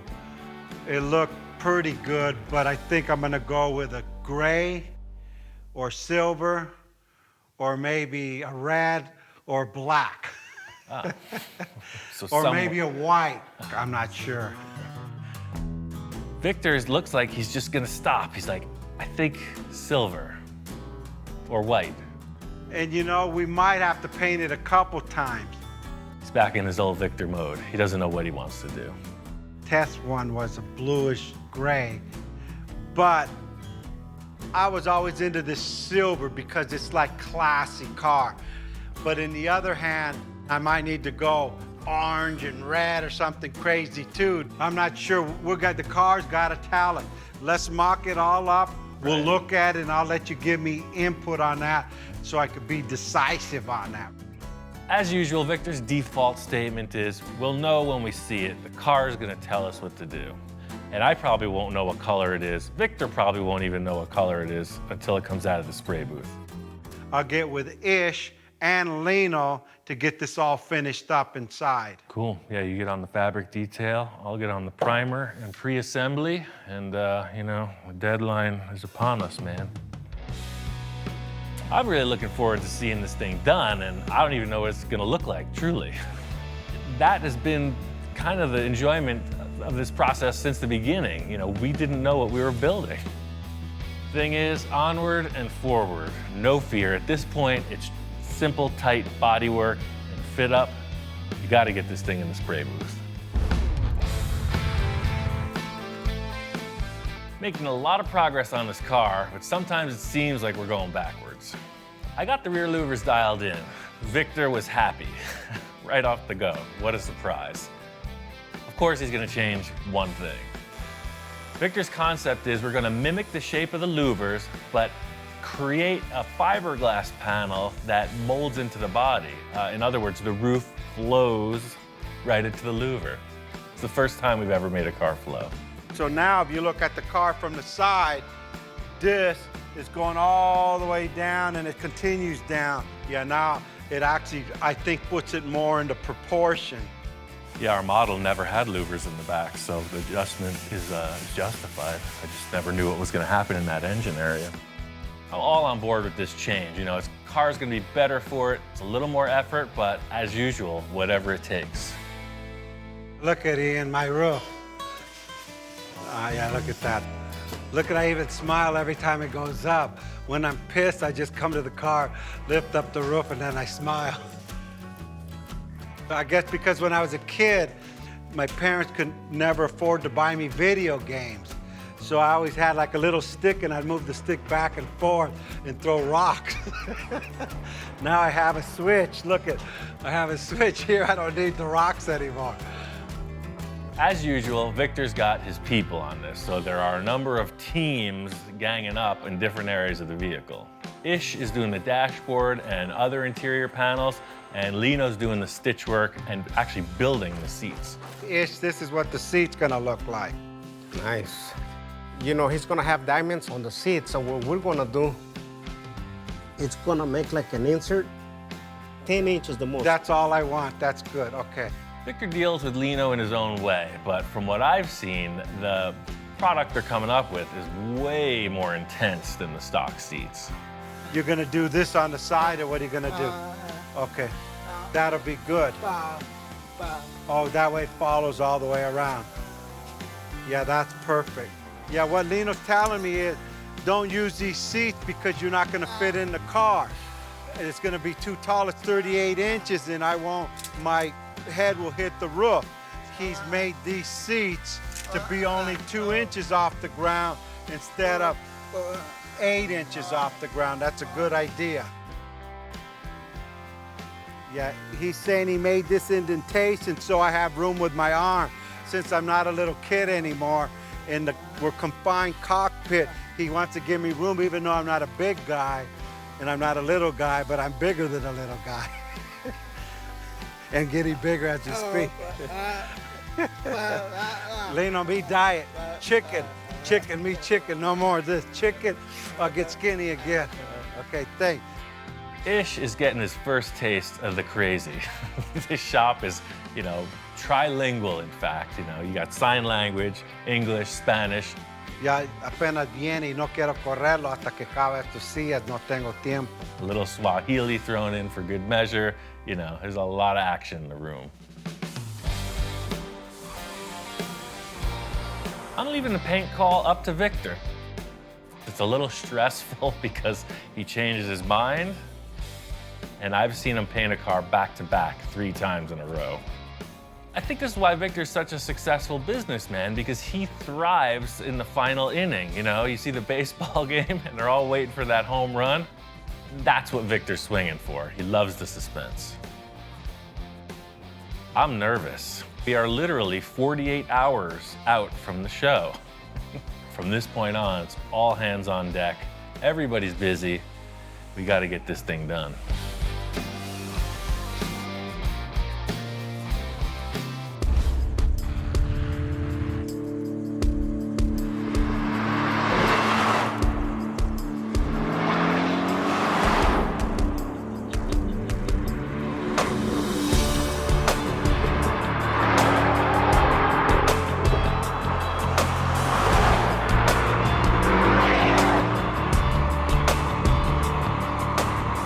Got this car finished up and took it out for a test drive.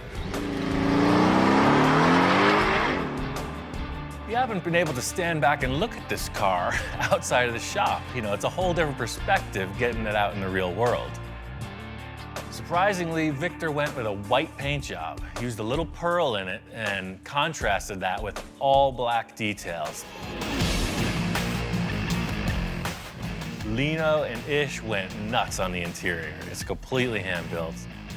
We left the stock gauge cluster, the steering wheel's there, special rocket launcher flipper switches for the nose to open and the roof to open, black rims, blacked out lights, blacked out the rear louvers also. Another last-minute element was this rear spoiler. We made these side fins. They're made in the same way as the rear louvers. The last check off on this list was the shop inspector's approval. It's 2 paws up, no requests, no concerns.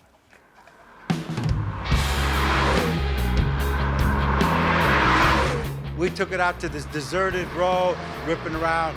We just having a blast. And I said, Ian, you gotta drive this thing now. You got your top, got your supercar, got your air conditioning. All I wanted was my top. This thing looks crazy, man. You haven't even seen it driving down the street till yet. You drive it. It's freaking cool. All right, man, let's check this I out. gotta check this thing out, man. That's the one thing I know, man. This hat is not working with that roof. Shut her down and cruise. All right, let's go for it.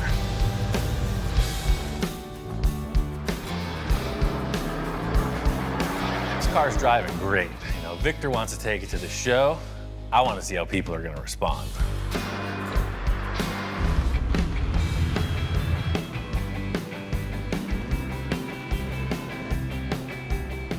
We made it out to the car show. This is the show that originally kicked off the whole idea of this crazy journey we've been on. The thing about a car show is it's literally trial by fire. You never know how people are going to react. We've had a couple of our bills critiqued pretty heavy. So I'm thinking, what are people gonna think or say about this car? We made it, dude. It's here. Sometimes you can take a car to a car show, people walk right by it, don't even pass a second glance. This car has the exact opposite attraction. We haven't took it to first day out. We just finished it up last night. Victor's concept of the roof opening, I mean, that's the #1. That's the ointment that catches the flies, so to speak. Once I parked, lifted the top up and get out, people just came around the car and like, what is it? And at that moment, I said, I don't know. It's really difficult to explain to people in the parking lot what happened here, you know? Trying to go through this elaborate explanation We ended up just saying it's a concept car. We made it. We got a Porsche boxer, took all the skin off, We molded the whole car and then laid it in fiberglass. and then Dustin, the promoter of the show, came up to us and we explained what we had done, and he was kind of like, wow. We came to the show 6 months ago. We were inspired by the supercars. We built hot rods. They said, hey, let's build ourselves one. And this is what we still need a lot of detail, but Apparently, he was inspired by coming here, which is one of the reasons I do it, and I just hope that everyone can look at that and follow his example and say, you know what, I want to create something, I want to do something different, I want to go for it. And that's the embodiment, in my opinion, of the car world, the car scene, is that you can do it if you go for it and you take that step. So I think it's awesome. Dad, this is amazing.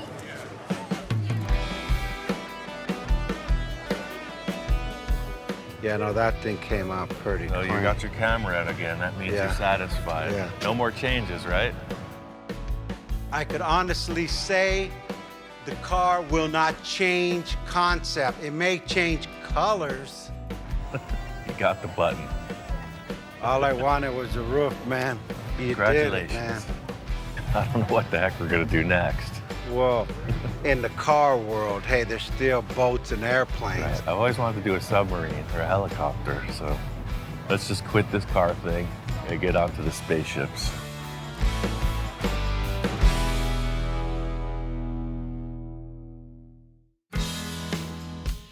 From the onset of this request by Victor, I was concerned. He starts off with this Sterling Yeah, huh? and a dream of a supercar. Shows up with a Porsche and 10 billion crazy requests. All through this whole process, you know, it's been a huge roller coaster ride. Me not knowing when to get off, Wow, that's rad, man. and Victor just knowing that there was a finish line. I'm 100% satisfied, and actually, I see Ian is too. Because normally most builds, okay, cool, what's next? This one, he's like, you know, his ears moving, woo, woo, woo, woo. Like, on this one, I never seen him do that. I never knew what the car would look like. Just looking back on the amount of design work and the amount of effort in Ian's part, that he finally realized what he achieved. I mean, this was a task that not many people could pull off, Yes. and he did it.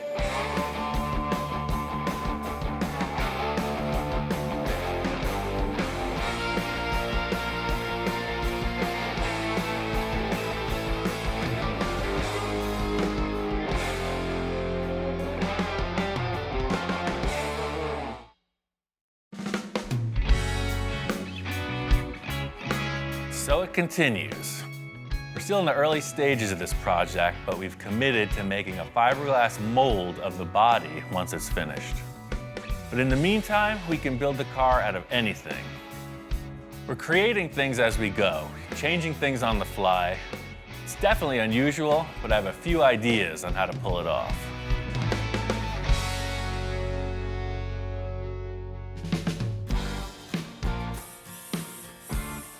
Ian, how you doing?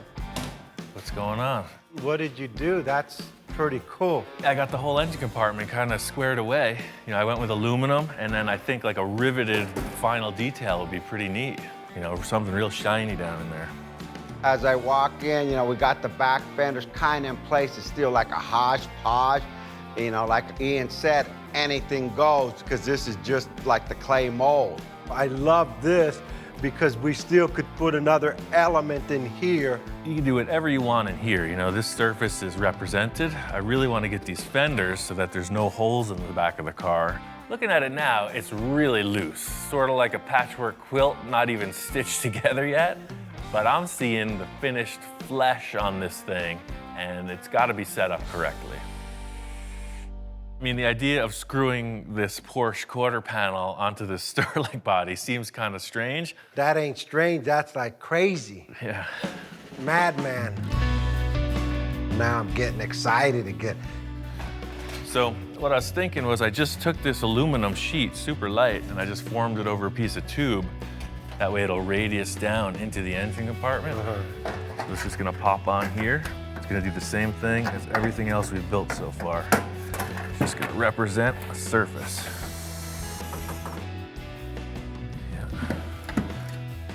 Slight body modification here. I'm gonna have to put something in there to hold that up. Bundled sweatshirt technique, sponsored by Carhartt. Thank you very much. See? Now you're solid. We got fiberglass, we got aluminum, we got a piece of my shoe, now we got a sweatshirt. Come on now. Nobody breathe. See that? There goes my sterling. Greased out. We got aluminum foil, we got duct tape. It looks pretty rough, and there's a word for it, and it ain't a good word. Custom bodywork. So this is all pretty distracting. I think we should just primer gray this area. That way we just have like a monotone looking thing we could build up off of. The aluminum foil just wasn't suspending itself like I had hoped. So I wanted to reinforce the whole taillight area with metal before we finalized the design. I could save this aluminum for my sandwiches, for peanut butter and jelly sandwiches tomorrow. I'm doing this fast and efficient, bunch of strips of a little thicker material. It's gonna end up right. This is just another super fast mock-up, you know, just to see what we're working with. By getting the go sign from that foil thing, you know, it's just a little bit rounder surface. I really just want to get rid of the rest of that sterling in the rear quarter. The vents I know I don't want to see, so I'm going to fit in some panels there just to get this thing so there's no holes in the back of the car. Well, just spray that gray, see what we come up with. Stand back on it now. Let's take a good whiff of those paint fumes and start to dream. Man, I just go, that's like more like it. See, that totally changes the whole thing. Now you're not looking at all these panels. You just kind of blur your eyes a little bit, and you got a fender, man. Ian's gonna do the other side the same, and I can't wait to see it after it's all put together. Everything that's happening here is pure sculpting. If you look at a sculptor, they start with an armature, and they keep adding and adding whatever it takes to bring to the surface. I know it's gotta be refined, but we need to get there somehow.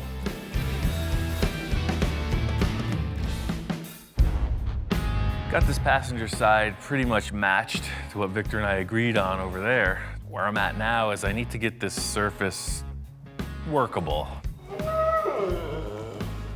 What are you crying about? It's like the freaking pitcher walking up to the catcher in a baseball game. It's like a whole thing going on here. He says it's time to put the fiberglass on. Can't make any calls until we see that surface represented.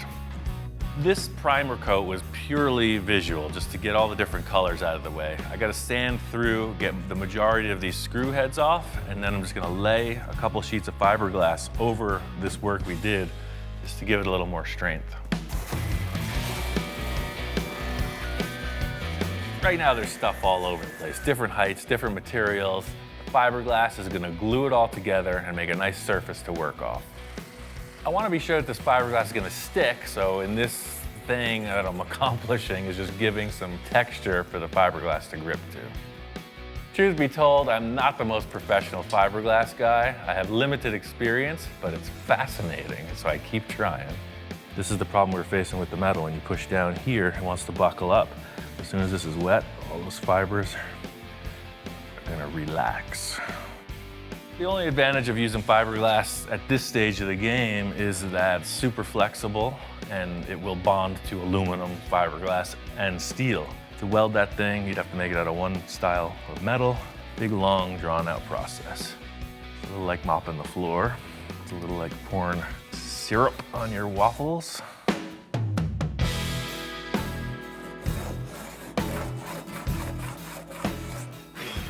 I laid up that fiberglass, it's set just fine. I put a quick skim of body filler on and cut it back just to see what our heights were.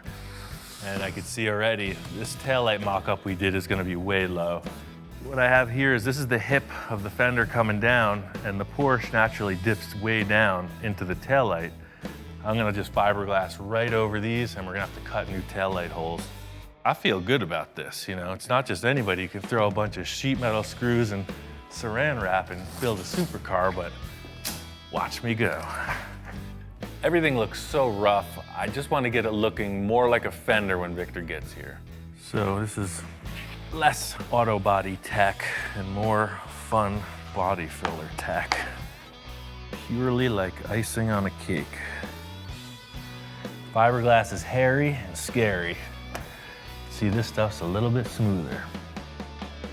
As loose as it seems, I think it's starting to flesh out, and everybody's gonna understand why I went this way.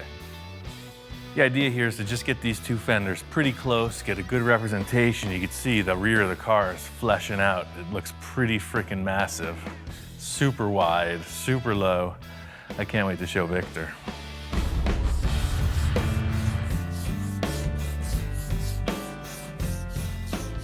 I came in today, Ian, doing some body work. I used to do that myself. I said, give me the sanding block, and I started and shoot. I didn't lose a darn thing. I mean, you could tell I'm totally committed. When's the last time you see me doing body work? It's good to see Victor getting his hands dirty, you know, doing some of the body work. We also got these two tools from Eastwood that'll help ensure that these lines on the car are symmetrical. We're pretty close. And I'd like to see that in primer so it all, you know, ties in and we could get the big picture to make sure the fenders are the same. Oh yeah, for sure. Primer gets rid of all the different tones. The gray just evens everything out.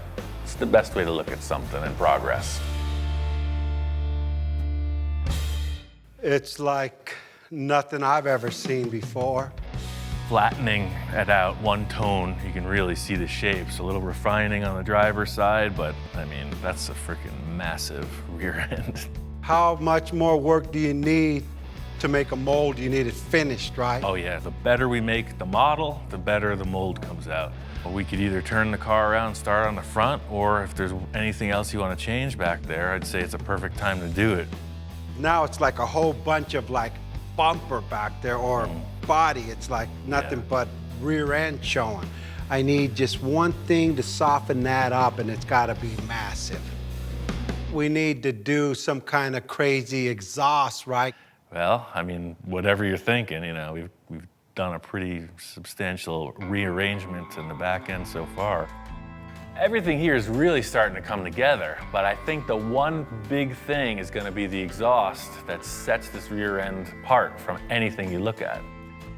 The 911 exhaust had these big exhausts coming out under each side of the bottom. You know, if you wanted to mask that, maybe have them come out through these holes or whatever. Yeah, I was thinking something kind of massive here in the middle. 3 or 4 muffler pipes sticking out of the back. Hey, I had a dream, you know. My initial idea in my mind was to see this massive car go by you like, what the heck was it? And all you see is this big old pipe with some fins coming out almost like a bomb. All the supercars got the fins on the bottom. Well, hey, guess what? I want the fins on the top and I want the fins on the side. Almost like a propeller to a boat, but straight. Okay. Victor's coming up with all these ideas about multiple exhaust tips, some kind of really exotic designs, and I'm saying let's just try to get some real world structure to this theory. Let's just make like a cardboard mock-up, come up with some kind of concept. All right, so whatever diameter exhaust you use is up to you, but I got this tubing from the fiberglass. I'll just cut this cardboard off. We'll have something to work with. Way too small. Too small. That's like embarrassing, you know. We need some like volume here, man. So something more like this or this diameter, like way big. Yes, that's what I'm looking at. Remember, massive. Let's just tape them on the car, see kind of what we got proportion-wise. So, I mean, 3 sort of fits like that. That's an even better mock-up than freaking cardboard and drawing, huh? Well, stand back and look at that. I mean, 5-inch exhaust is pretty substantial. I was thinking of having a fin, and a fin, but I only need the fins on top, on the bottom, and the 2 on the side. And it changes the whole back end of that car. And then put fins on the bottom. Yeah, exactly, a fin, okay. Victor's description of this theory is pretty elaborate. It's a bomb, it's a jet engine, it's fast, it's hot. A little hard to figure out exactly how it's gonna end up. We're just trying to get this concept as close in the mock-up to what's gonna happen in the real world. Ian, I feel like I'm in arts and crafts. I failed arts and crafts in school. So this is the same size diameter as the tape, so I mean, that's a pretty substantial exhaust pipe. And you know what, as I'm looking at it, maybe 2 would do it. Check it out, stand back, see what you I kind of think. like 3. Shop inspector's checking it out as well. I think he's gonna have the final word. Dude, what do you think? Cool? All right, I that's guess it. he said that's cool, he wants 3's the 3. number. 3's the number. I think it's gonna stick. As I left that, I mean, it was pretty loose mock-up. I mean, a lot of things could be changed or interpreted, but that's his problem. The thing is, when Victor's describing all this and coming up with a cardboard concept, I'm really starting to see my own vision of it, and that's the challenge in this whole thing. I gotta build it.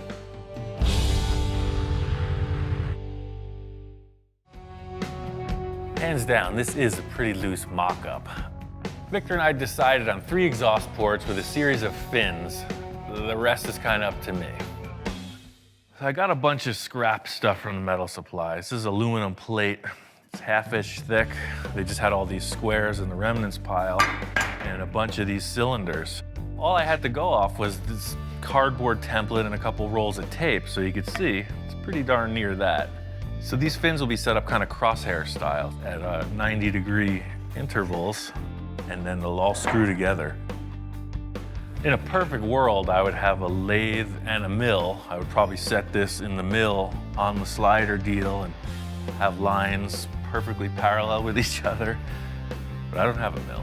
I've got a magic marker, a somewhat flat table, and a roofing square. I don't have a lathe. I'm using a marker.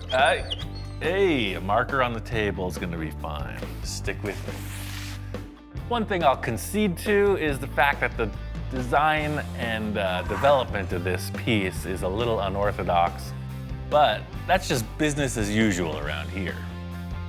It's gonna sit right in the center of that square. Your fins are all already dictated as far as how they go, 90 degrees apart from each other. I can come in with the plate right up to that line and set it parallel with this here and scribe straight up. Got this really rudimentary jig on the table. What it's going to afford me is the ability to mark each fin location symmetrically. And then they'll all screw together. So I know we're going to get these parts polished in the end. So the idea of it being modular, they'll be able to easily polish it and then we can reassemble it. The whole thing here is the billet aluminum fad. When it looks high-tech, machine finish, looks expensive, it looks classy. I'm gonna do it without the expense or the class. Now, these are all together. They go back onto their jiggy jig and we set up the design for these fins. Victor's fins looked a lot like this square. They were triangular. Instead of having this pointy triangle shape, I think it should go straight back, more jet-like. Sort of like that. This is inside the car. Probably the majority of this is in the car. So really, all you're seeing is like that. This is a pretty big plate to cut. You could use any type of high-tech machinery in the world. But I think I'm just gonna use the common jigsaw.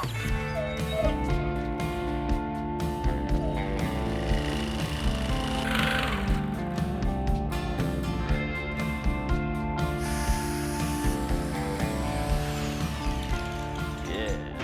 I mean, this looks good, but I want it to look great. I think I'm gonna take a router and then make a radius edge on all this.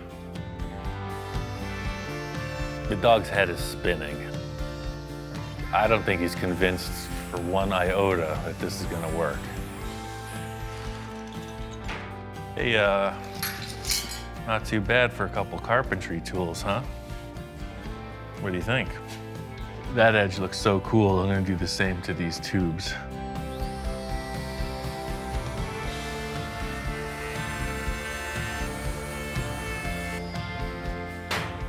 What's not to like about that? I was thinking that having these stacked together, it could be added to by just putting the spacer through here. And in effect, what that does is make it look like this fin travels right through and makes it look a little bit lighter. This thing is really starting to come together. I think the shop inspector is even starting to get convinced. Again, this is all still just roughed out. If you have to cut it or modify it, so we will. So you can see, it's gonna go right in the middle of that license plate opening. See now. Now he's finally conceding. We're just gonna cut out in here and then something like this. It's gotta go in a good 8 or 9 inches.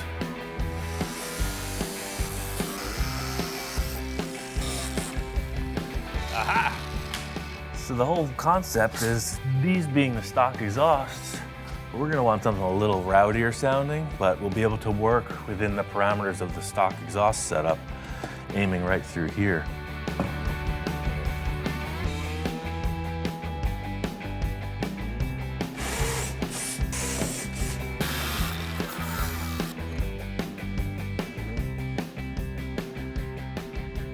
Oh yeah, that's totally cool. That's exactly what I was hoping to achieve. There may even be more fins coming out the width of the car below, but that's rocket ship. Looks like it's gonna fit. It can be adjusted later. I just have one other element that I want to surprise Victor with. I'm very happy with everything. Mostly that it's like, can be like skee ball.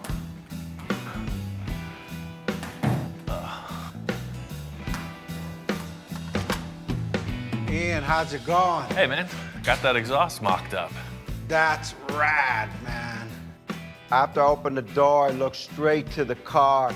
I know I say, wow, this was wow. That ain't what I give you when I left. Yeah, no, I made a few changes. Victor walks in and I can tell right away he's digging it. It's a far cry from a cardboard tube. And it's centered with the car and it gives it just enough bulk to give it like, look, I got the power behind me. He's thinking, hey, is that okay with you? What's he looking on the table for? What's there? Oh, the last thing we were doing when you walked in was these three. I forgot about them until he just reminded me. Hey. So you know that intake you had over there in the other shop? I took 3 of the horns, the intake horns, and I made them fit the tubes here. These work as an additional element, like crosshairs. So they just go in like a key, right? You index it, you turn it, and they clip right in. What a difference. Dude, thanks. Dude, thanks. I almost forgot about that. That exhaust system is wicked. I mean, look at that. What we've achieved so far is pretty solid. The rear end's looking good. We haven't even considered the front of the car. So we're really just still in the clay model stage of this thing. You know, anything can happen with the taillights. The exhaust will go in on the final body. I think we should spin this car around and get onto the front. Again, we just finished. Right. I'm tired. Yeah, I know. You know, right away, Ian, hey, I'm slowing the build down. We're talking too much. He wants to get on the front, and I'm going, wow, well, let me absorb the back, Ian. Challenge is really making this thing match front, back, side to side. I think that if we get these 2 front fenders and some kind of a grille bumper represented, that'll give us the answers to the side pods and the roof line. Yeah, because that roof line's gotta change like dramatically. Hey, you picked the Sterling, man, not me. So the same thing goes for the nose of this. You saw the process in the back. Anything you find, file cabinets, space helmets, you name it. Anything you want to put on the front, we just fiberglass over it, and that becomes the model. I thought I was lost in the back. I'm really lost in the front. I've got some ideas. I know Victor's head is spinning. What we achieved in the rear, I can't wait to transfer that energy into the nose of the car.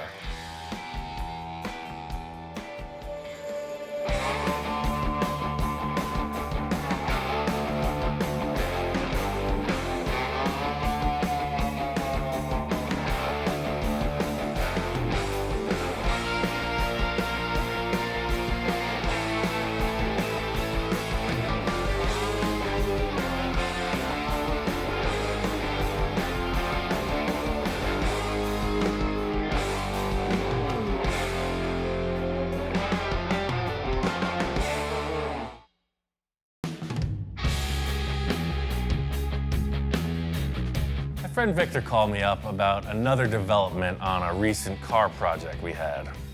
I said, hey, Ian, the Grand Nationals is coming up in the next couple months. It's one of the best shows in California.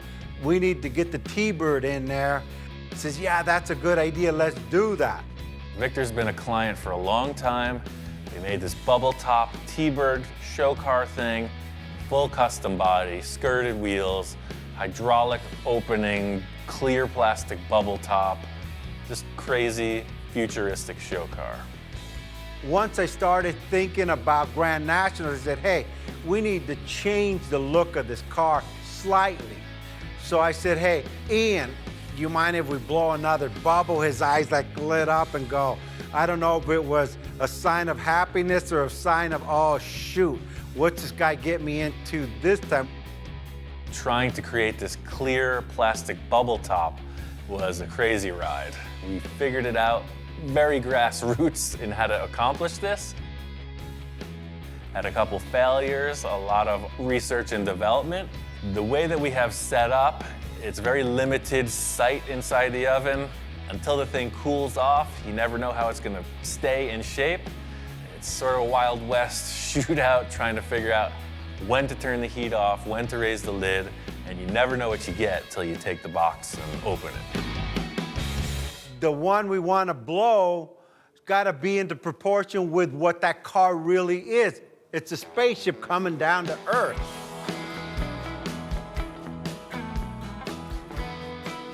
This is Victor's mode of operation.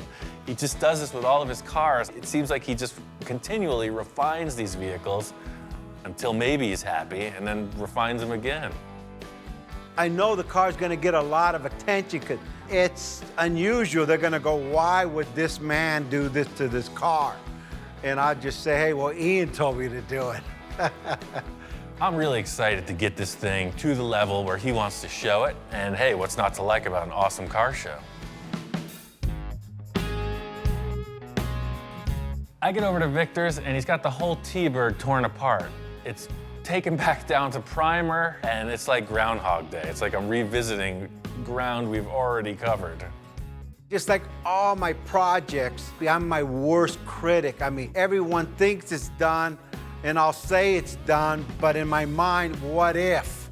So there was a lot of what ifs on this car. My idea was lower in the front, bigger bubbles in the back. We got the classic setup. We got the barbecue grills, we got the wooden buck, and we got the box set up, just like we did the other bubbles. We're gonna blow one more bubble and try to refine it just a bit more. Practice leads to perfection. So we kind of revisited all our issues with the earlier model and stepped it up big time. Way more structure, new wood, stainless steel. Victor's bringing in his backhoe this time. You can see his game is in serious mode. None of these flimsy contraptions to lift the unit, full hydraulic power. It's on. At this point, all the preparation is prepared. Nothing to it but to do it. Light this thing and let's get it on. It's really hard to compare this to anything else. It really is more a leap of faith than any other contrived recipe. I know the scenario that goes on. You heat the plastic up and you get a shape, but none of them have come out the same, so I don't know how to dial this process in. I just know we get some kind of result every time. All right, everything's on low, box is shut. Victor's the main cheerleader in this event. He's convinced that it's gonna happen, but I'm trying to come up with a defined result. That's the real challenge. Are we ready to fire her up or what? And I said, well, let's go for it. And go, go, go, go, go. And he said, slow down. I said, no, Ian, we already know how you've already done 3 or 4. This one should go easy. Well, we got kind of a weird issue. Look how wrinkled up it's getting. You know, we rebuilt all this and insulated it so good. It's on low and we're already at target temperature after 15 minutes. He's got his little heat measuring mechanism or device, you know, going all around. He goes, oh man, this thing's heating up too fast. This is where the alarm bells start to go off. When you change one thing, you change everything. We refined the whole unit and now all the calibration is off. We're at 330. Sides, though, where we really want it to come up, are only at 320. So the center of it's definitely hot, but the sides aren't. Well, we're not getting consistent heat. The back is 20 degrees cooler than the front. We're just having inconsistent heating issues here. You know, 1 minute I feel like we're winning, the next minute we're failing. I'm adjusting the grills, I'm trying to adapt to the current conditions. Bottom line is the plastic is heated up. We gotta do it right now. We got one last shot at this, so it has to be right. It seems to be doing what we want. All we gotta do now is pull it out and see. Oh!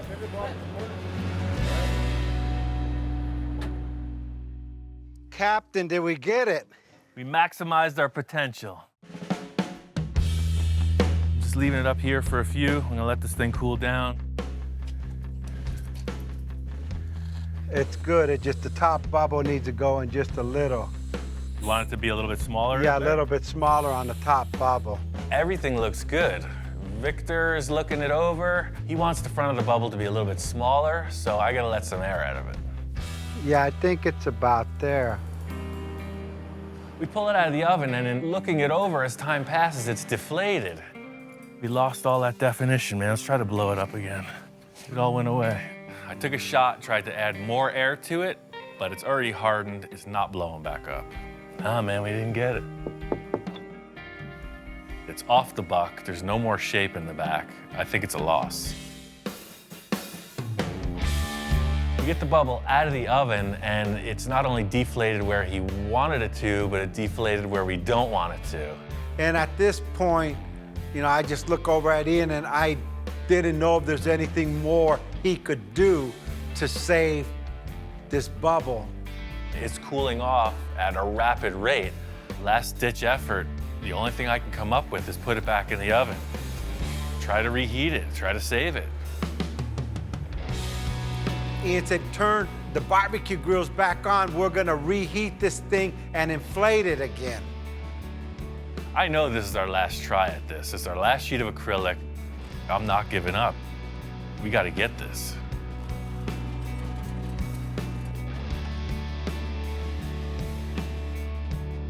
Victor's a great client because at times like this, he keeps his head together. Somebody might fall apart in a crisis situation. This is how he rolls. I'm that guy that just thinks these crazy things up in hope they work. I mean, I'm even crossing my fingers now. Where we're gonna end up, nobody knows. I think Victor's kind of an adrenaline junkie. He just likes to go for it. I'm running around trying to get this thing heated evenly and then slowly let the air in. It looks like it's working. Seems to be doing just what it did before. It's taking its shape again. It's a good sign. Just gonna let it cool like this and not take the air off until it's solid. I am totally lucky that this thing reinflated. Completely dodged a bullet. It was a total fail. Looks like it's gonna recover. And I'm glad that we did what we did because originally the front bubble was too big. It was gonna look like a baseball cap. And it did deflate probably 2 or 3 inches. Way better, yeah. Victor and I are walking around looking at it, and it seems like we got what we needed, but you never know till it's out of the box and right side up.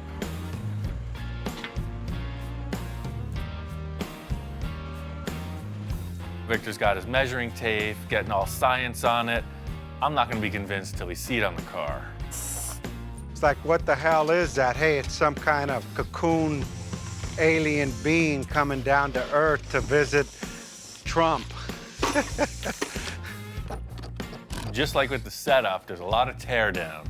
Now let the thing cool, unbolt it, unscrew it from the backboard, trim it out before you can even see it in place. This is it. It's our last chance. It's this or nothing.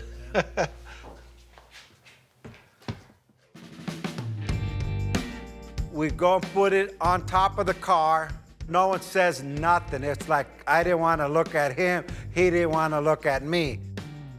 This is a really crazy shape. Bringing it in next to the car, checking it out, it's definitely wild. I just don't know if we need it that wild. Firstly, we're trying to create this unique shape that no one's ever done. And secondly, we're trying to make the car look better for it. So it's kind of a twofold approach. The ribs I love, but to me, the car's gotta flow. The back flows, it's a little high on the front. I'm not sure it's working. And I said, Ian, you achieved what I wanted you to achieve, but it doesn't go into proportion with the car. It's flowing in the back. To me, this should be coming from this point. Just because Ian wanted a bubble and a bubble and a bubble and a bubble, I couldn't live without he it. gave me all these bubbles, and I'm like, no, I don't know. I have one too many bubbles. Sometimes bigger isn't always better. I mean, it's an amazing plastic sculpture for sure, but it sort of dwarfs the proportions of the vehicle itself. I got an idea that just might remedy the situation. Looking at this latest bubble on the T-Bird, I'm not sure it's working. I got an idea that just might remedy the situation. Whenever he says he has an idea, I don't know what to expect, but I almost know it's a solution. Sometimes you gotta take things to the extreme to realize it may not be better. The whole grass is greener on the other side scenario sometimes doesn't stand up. Got me thinking about one of the earlier ones we made. The second bubble we blew was actually really nice. It was almost like a chop top. It was pretty low, super streamlined, just a perfect shape. Ian said, hey, remember the second bubble we did like a while back? I said, yeah. And luckily, I don't want to say hoarder, but I don't get rid of nada. I told Victor about my idea to use that bubble, and he ran with it. Now that we got this old bubble, it has a different flavor. Now it even goes more into the spaceship looking kind of deal. So I'm thinking, hey, I'm gonna redo the paint. I call my airbrush guy, you know, the wrap guy. I'm gonna change this thing all up. Victor had some really cool paint ideas, and that just set it off. I'm really looking forward to taking this thing to the Roadster show just to show off the design that we did on this car, just out of this world.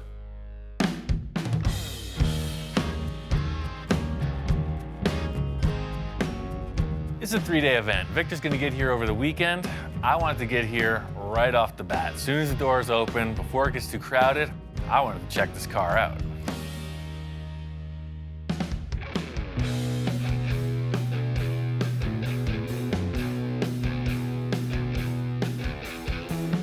Finally got this car finished. The reason we decided to go with the smaller bubble is it just looked more streamlined. We made all those crazy accomplishments with the ridges and everything else, and in the end, we just felt like maybe that showed the car off better. It's got a really slick, low, streamlined look. The show just opened. We got loaded in. People are on their way. I'm interested to see what the response is. The cool thing about this car show is everybody's here. A lot of old friends. Rich Evans, Gene Winfield, all the folks from the magazines, a lot of folks that watch the TV show. My friend Bill's even here. He's a client I'd worked with on a few projects in the past. He's checking out the bubble top and he's all questions. This looks different than when I saw it. Yeah, he keeps changing it. The main thing people are asking besides what is it is why the heck does it look so different from the prior build on the TV show? The answer is Victor. He's always changing his mind. I hate to say it, but Victor, you keep doing better. Well, that's the thing. He's never done with this thing, so. Looks great. For me, the choice in the bubble seals the deal. This car looks fast, standing still. Victor topped it off with this amazing graphic, the vinyl wrap, and then he candy clear coated over it. The car really looks 10 miles deep. Enough of this T-Bird. I mean, I've freaking labored over this thing for years. It's nice for me to see it complete. I'm here for the car show. I want to see what's fresh and new.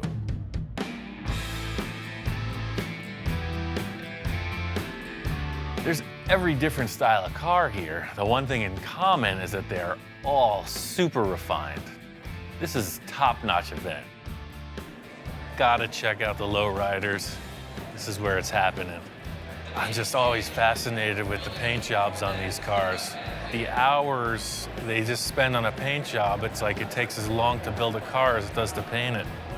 Look how the pinstriping just freaking lights up on this. It's out of control. Look at the engine lid on this thing. That's probably vacuum formed, but the same thing, it's definitely acrylic.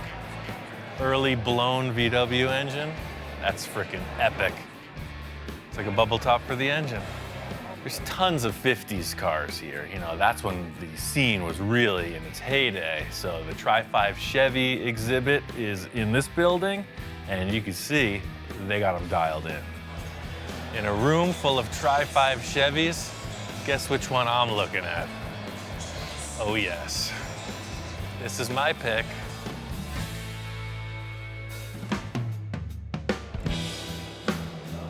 This is a car built by Gary Wales. I was introduced to him at the Pasadena Art Center show. If you don't know his name, look it up. He's incredible. He should have a show, not me.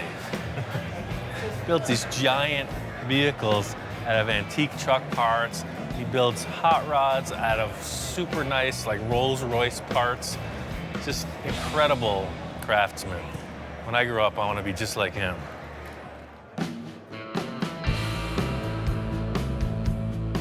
The Amber Award is not a color, it is an acronym. America's Most Beautiful Roadster. That's what the Amber stands for. And it's like the world-class, best of the best, most beautiful roadster. This room is all the Amber Award contenders, and if I had to pick one, this is my pick. Well, this thing is completely customized, every bit of it, but I like the fact that it doesn't try too hard to look expensive. It's easy to just get carried away with $1 million schemes, and this thing is just classy.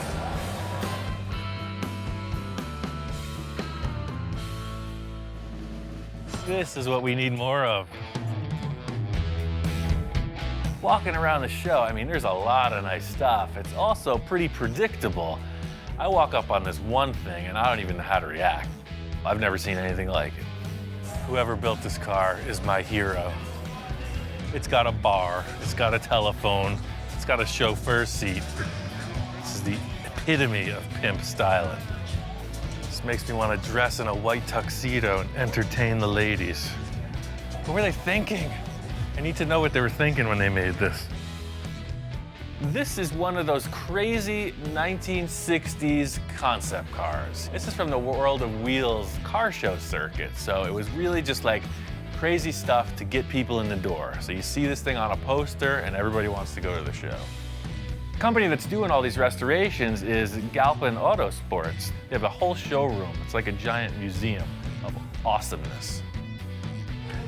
This is the ugliest car Ed Roth ever built. It's the Orbitron.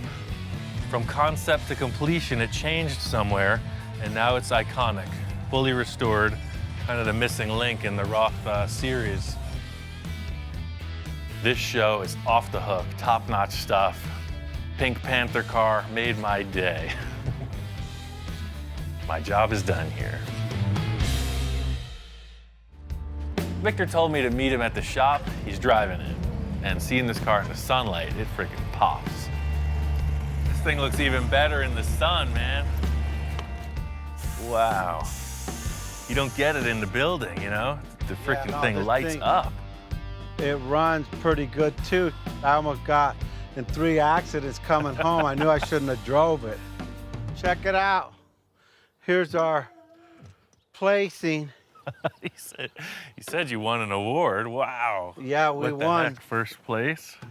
And hand-built customs. There's a lot of competition in that room. Like crazy. There was a lot of high-end cars there, so I mean, to even place would have been an honor. First place is kind of like, wow. What else was in that class? Well, we were in the honor of Mr. Gene Winfield. True fact of the matter is Gene wins either way. He's the guy that showed me how to do the bubble top, so he takes some pride away from this whole thing too, because it's like, you know, kind of took me under his wing, showed me how it's done. and it's a great car as a result. Hey, I mean, you deserve that, the effort. I mean, you built this thing, what? 4 times. 4 times, well, let me see, 1, 2, yeah, only 4 times. Right. I really am breathing a sigh of relief for Victor, because this is like his payoff. You know, he's all about showing his work. Finally, we get some kind of end to this quest, and he gets a trophy out of it. Thanks for all that help, man. Look at what It's freaking great. we did. You building it, place. me with a little bit of input. Yeah, the thing you have is the tenacity, man. You just keep freaking doing it, you know? When I'm done with a car, I walk away from it. You just keep hammering it on this thing. Now that the car's outside, standing back and looking at it, this top was the right call. That's the thing, it didn't need all those ridges, man. This side profile with the way the windshield area comes in and then it flows right out the back. This is the right call, man. She looks like she's going at a standstill. And then these stainless trims, this is the call. That seals the deal that there was never any doors on the car, man. Looks great. Hopefully we don't see this car a different color tomorrow. Not for at least 6 months, I promise you.